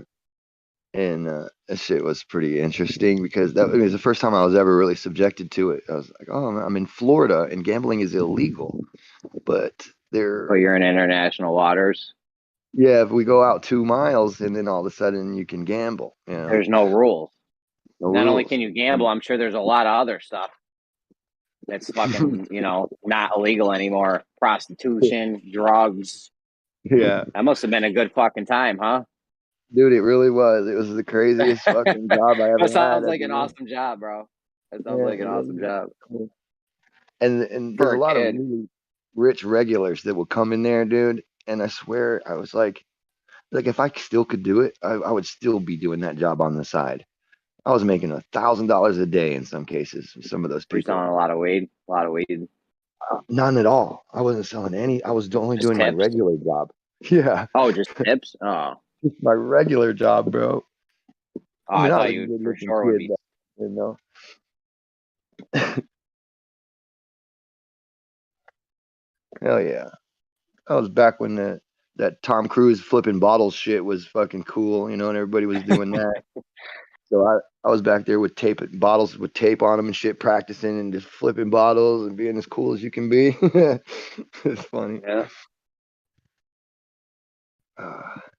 If I saw myself doing it now, I'd be fucking embarrassed. Like, what the fuck was I doing? The people loved it, dude. Okay, listen. When they pass the laws when they pass the law here, I don't know if they already have or not or whatever, but when they make it so I can have 12 plants legally, damn, it'd still be illegal for me to sell it though. Yeah, but 12 plants, bro. When Well, they me and my shorten wife, I think it's 6 per person, but I'm counting my wife, and I yeah, could count my daughter too and do 18. But right. Well, we used to, we would have caregiver licenses where, I could have 30 different people. As long as they post their licenses on my property, I can grow for them. So I'm saying when they make this legal though, 700 plants. But what I was going to when say they was, you can make one plant, turned into like an 8 or 10 pound, plant, product from one plant. how When often they can did that, you do that outside? yeah, but you got to veg. You got to veg first inside during the winter, and then once it's almost summer, after just about the end of spring, you throw your plant outside. It'll And then you get like 10 pounds of some funk off it, or is it like no, is it no, it's good? great weed, bro. I mean, there's no problem. It's the same bud. It's just you grew it longer. You've let it veg longer, so it has more branches and more roots and more. You know what I mean? And you can put it back Yeah, no doubt. outside and put lights on it during the dark time so it doesn't go into bud, and you can veg it all year round. Get it big as you want. You can veg it for 2-3 years if you want to, and get it gigantic like a big ass oleander bush tree or something. Right? I mean, that's what we do over here. Have you seen the Mindo dope dudes in my neighborhood around No, the I corner can't from do us? all that. Everything you just said, I can't do all that. Could I just do it? Could I just do it inside with a light and just get like a half a pound or a quarter pound off the plant or something like easy? Yeah, it's about an average of 1 pound per 1,000 watt light from a plant. One plant. Yeah, it's So if really I had 1 12 pound per plants light. going, I It could get doesn't. 12 pounds. How many times a year can you do So you that? need 12 lights, right? There's an equation. It's you need a particular amount of light to get this amount of plant, right? So it's How many a times a 1,000 year can you watt. get? How many times a year will that happen Three, though? 4, 3 or 4? three, a good 3 3 times times. a year. Yeah. So 12 plants, you're getting that 3 times a year. You get 36 pounds, probably like 1,500 or 2 G's a pound. Wait, what are they doing ounces for? $200? Well, if 30, you're 32. selling a good, if you're selling your weed, in a good way, you get about $4,000 a pound off of it. Like if you're selling quarters or something, or Or a they're only quarter, ounces for $400. like 150, $200 these days. Like I Yeah. get $85. Mm. Well, even in Cali here and the dispensaries, those prices, those are 35, 40, sometimes $50 for an eighth, right? Yeah, that's what Sometimes it is at the 55. dispensary here Yeah. too. It's like $50 an eighth, or something crazy. Mm-hmm. It's $3,600 a pound at that price, right? So Yeah, but when you're buying it on the street though, like 25 an eighth is like the regular price now for like some funky shit. yeah, I forget about that game so much because a lot of people out here just don't like to fuck with that because they already know all the randoms that cut, use pesticides and shit. You don't have to, you don't have to check Yeah. for that. And they do it so much now that, because, you get spider mites if you don't know what you're doing. And most of those assholes don't know what they're doing. So they get spider mites. And then, their plants are going to die if they don't squirt them with fucking pesticides. You know what I mean? And so they do it. They squirt them with pesticides. They don't care they don't even care what they smoke. Weird. So I don't trust all that. I mean, I wouldn't be buying from anybody I don't know who's growing. I'm not saying I haven't, Yeah. but I mean, I don't like to.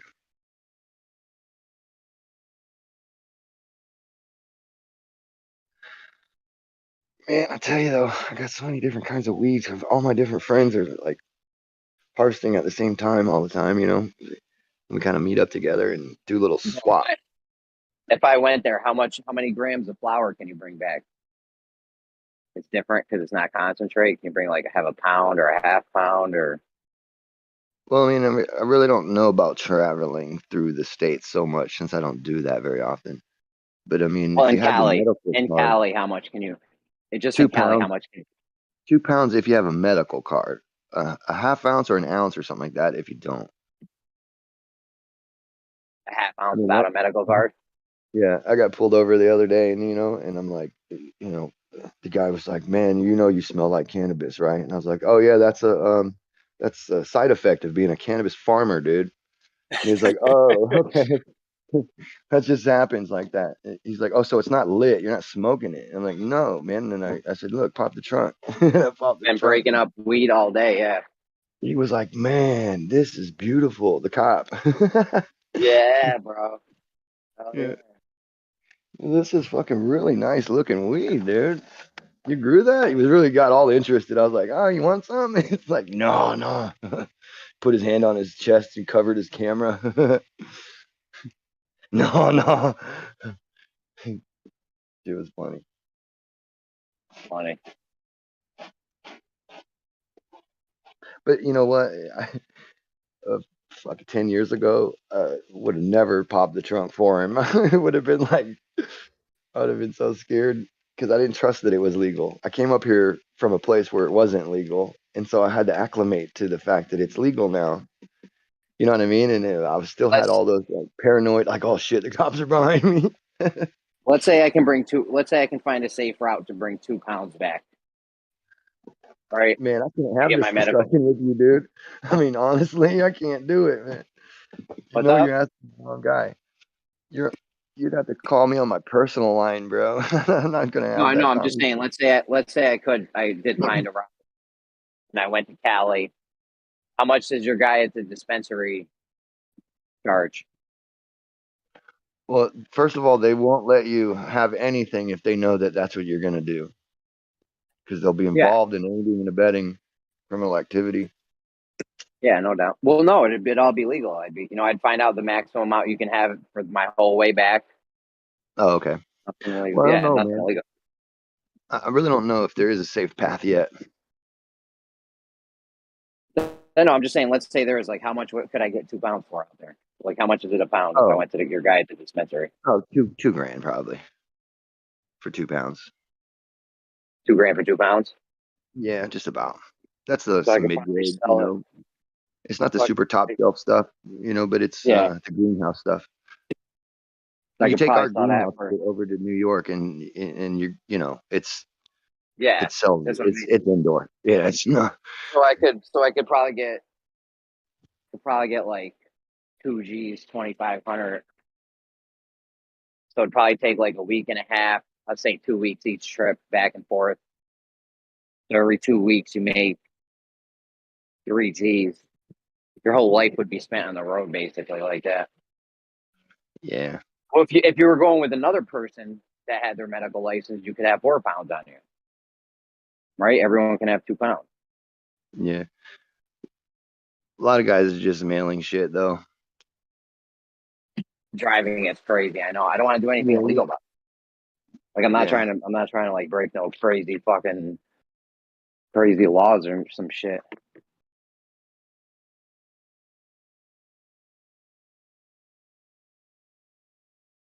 I know they're handing out probation for that right now in a lot of cases. Oh, are they? Yeah. Not really that bad. You got to be careful though. I mean, if you got any priors or anything related to that, but if you don't, Yeah. you get your first warning. I mean, you're not going to be one of the big timers who's immediately jumping into the game is going to move a ton. So you're not really looking at some serious time anymore. It used to be though. Used to be a couple of states there you get caught with a seed, bro, like Florida or Georgia. That's a felony. 1 seed per seed. you get caught with a couple seeds, man. You might as well just wrap it up. They call it cultivating. Like, how am I cultivating? Because there were seeds in my weed, bro.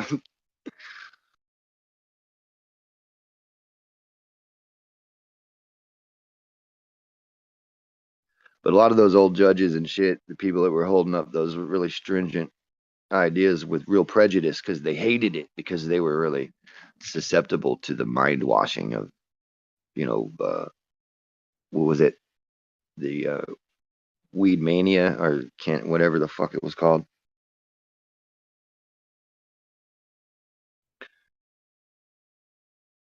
They just good old church folk, man.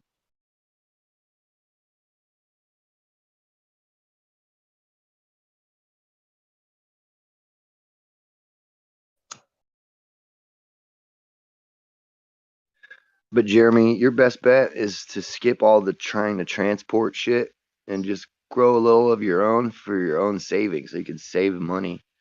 If you could grow to where you don't have to pay for it, that's how I started. All I wanted to do was just grow a little weed so I didn't have to pay for weed. And then, the next time I grew it, I realized that this is some of the best weed I've ever even had. I'm good at growing. And to make sure it wasn't just me and my own confirmation bias, I pass it around. And, fucking here I am.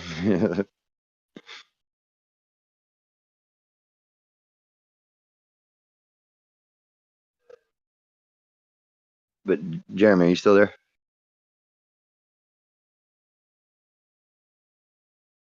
Even if you're not still there, I know you're still there.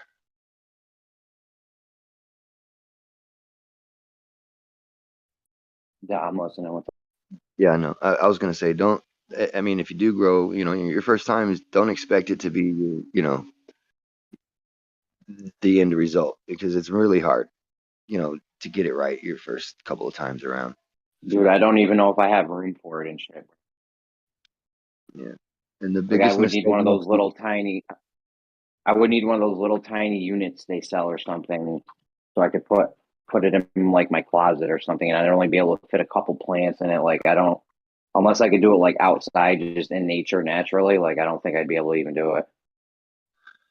Yeah, people who do it in closets and shit, they end up with mold, mildew problems, not enough aeration. You gotta really ventilate that shit really well. You need a charcoal filter because your neighbors are gonna smell it once it goes into pre-flower and flower stages. If you don't have a charcoal filter, filtering that air that you're then blowing out into the outside of the house,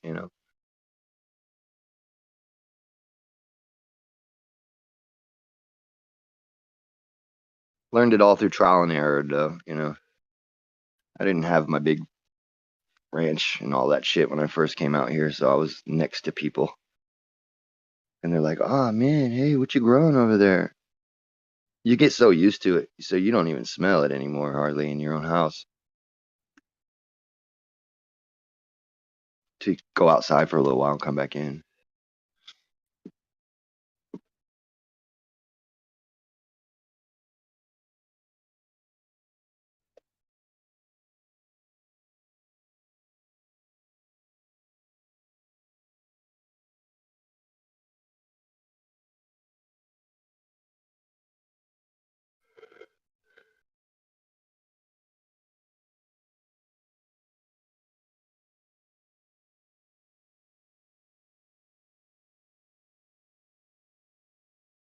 It might change your lifestyle though. I mean, you start saving your fruit casings and shit and your compost because you start realizing how expensive all that shit is, and all it is garbage. Like, wait a minute, I'm spending $30 for a bag of garbage that I threw away.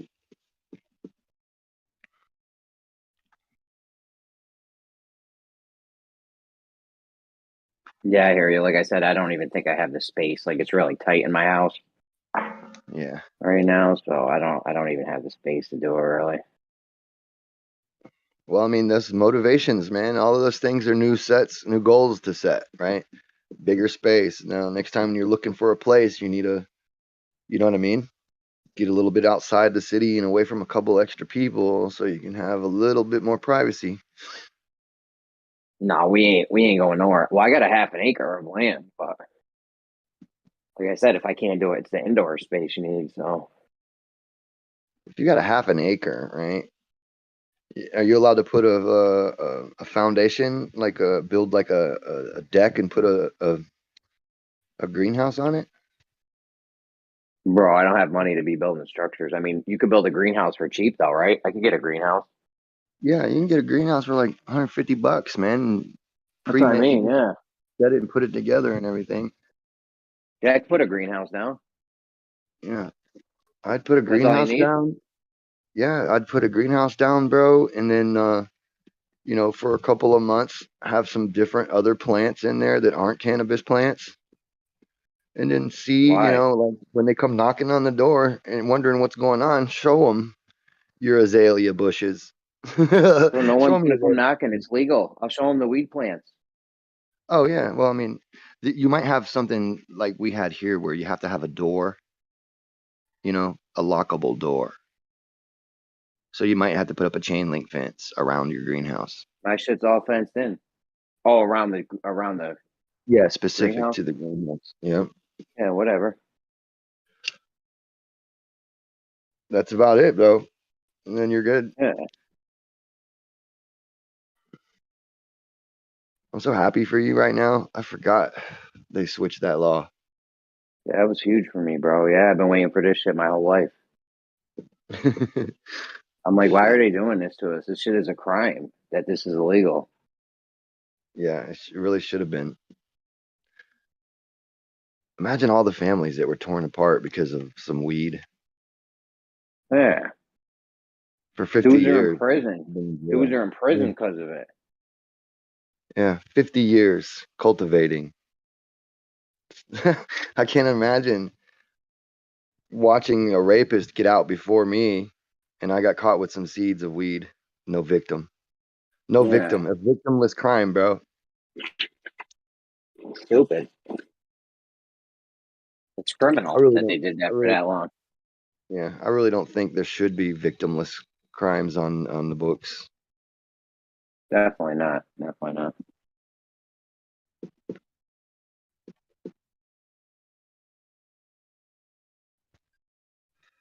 Like if I jaywalk and there's clearly not a car in sight either direction, how's that a crime? The fuck out of here. Traveling across the earth is a crime now. Like that, how do we allow that to happen? I'm saying you're responsible for your own ass. If you get run over, you get run over. If it's not in a crosswalk, it's on your ass. Like in Las Vegas. In Las Vegas, if you get run over outside of a crosswalk, oh well, you just got ran over outside of a crosswalk. You shouldn't have been doing That's it. how it is in. That's how it is in New York too. You can be at a corner, or it can be a corner or a cross. There's not crosswalks at every corner. So, but if you're not at a corner or crosswalk, like that's just on you. Yep. And I think it was just because, like in New York, probably you just got a lot of drinking. 24-hour place, man. Stays open all night.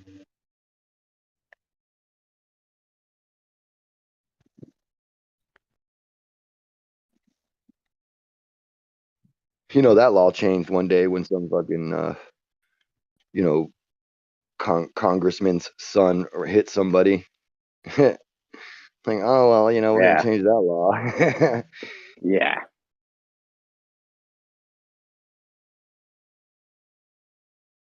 Senator's son. Some fortunate one.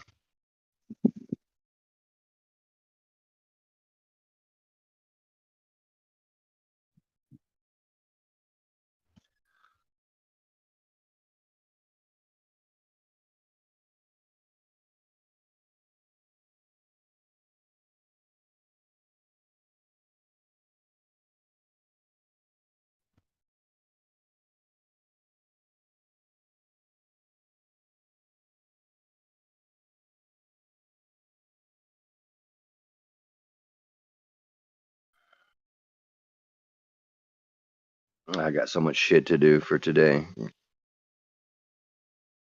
So much different family to fuck with. I gotta get started on all this shit. Well, I did most of it last night.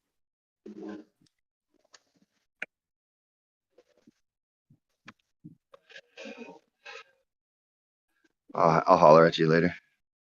All right, Graham.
What's up, Bob?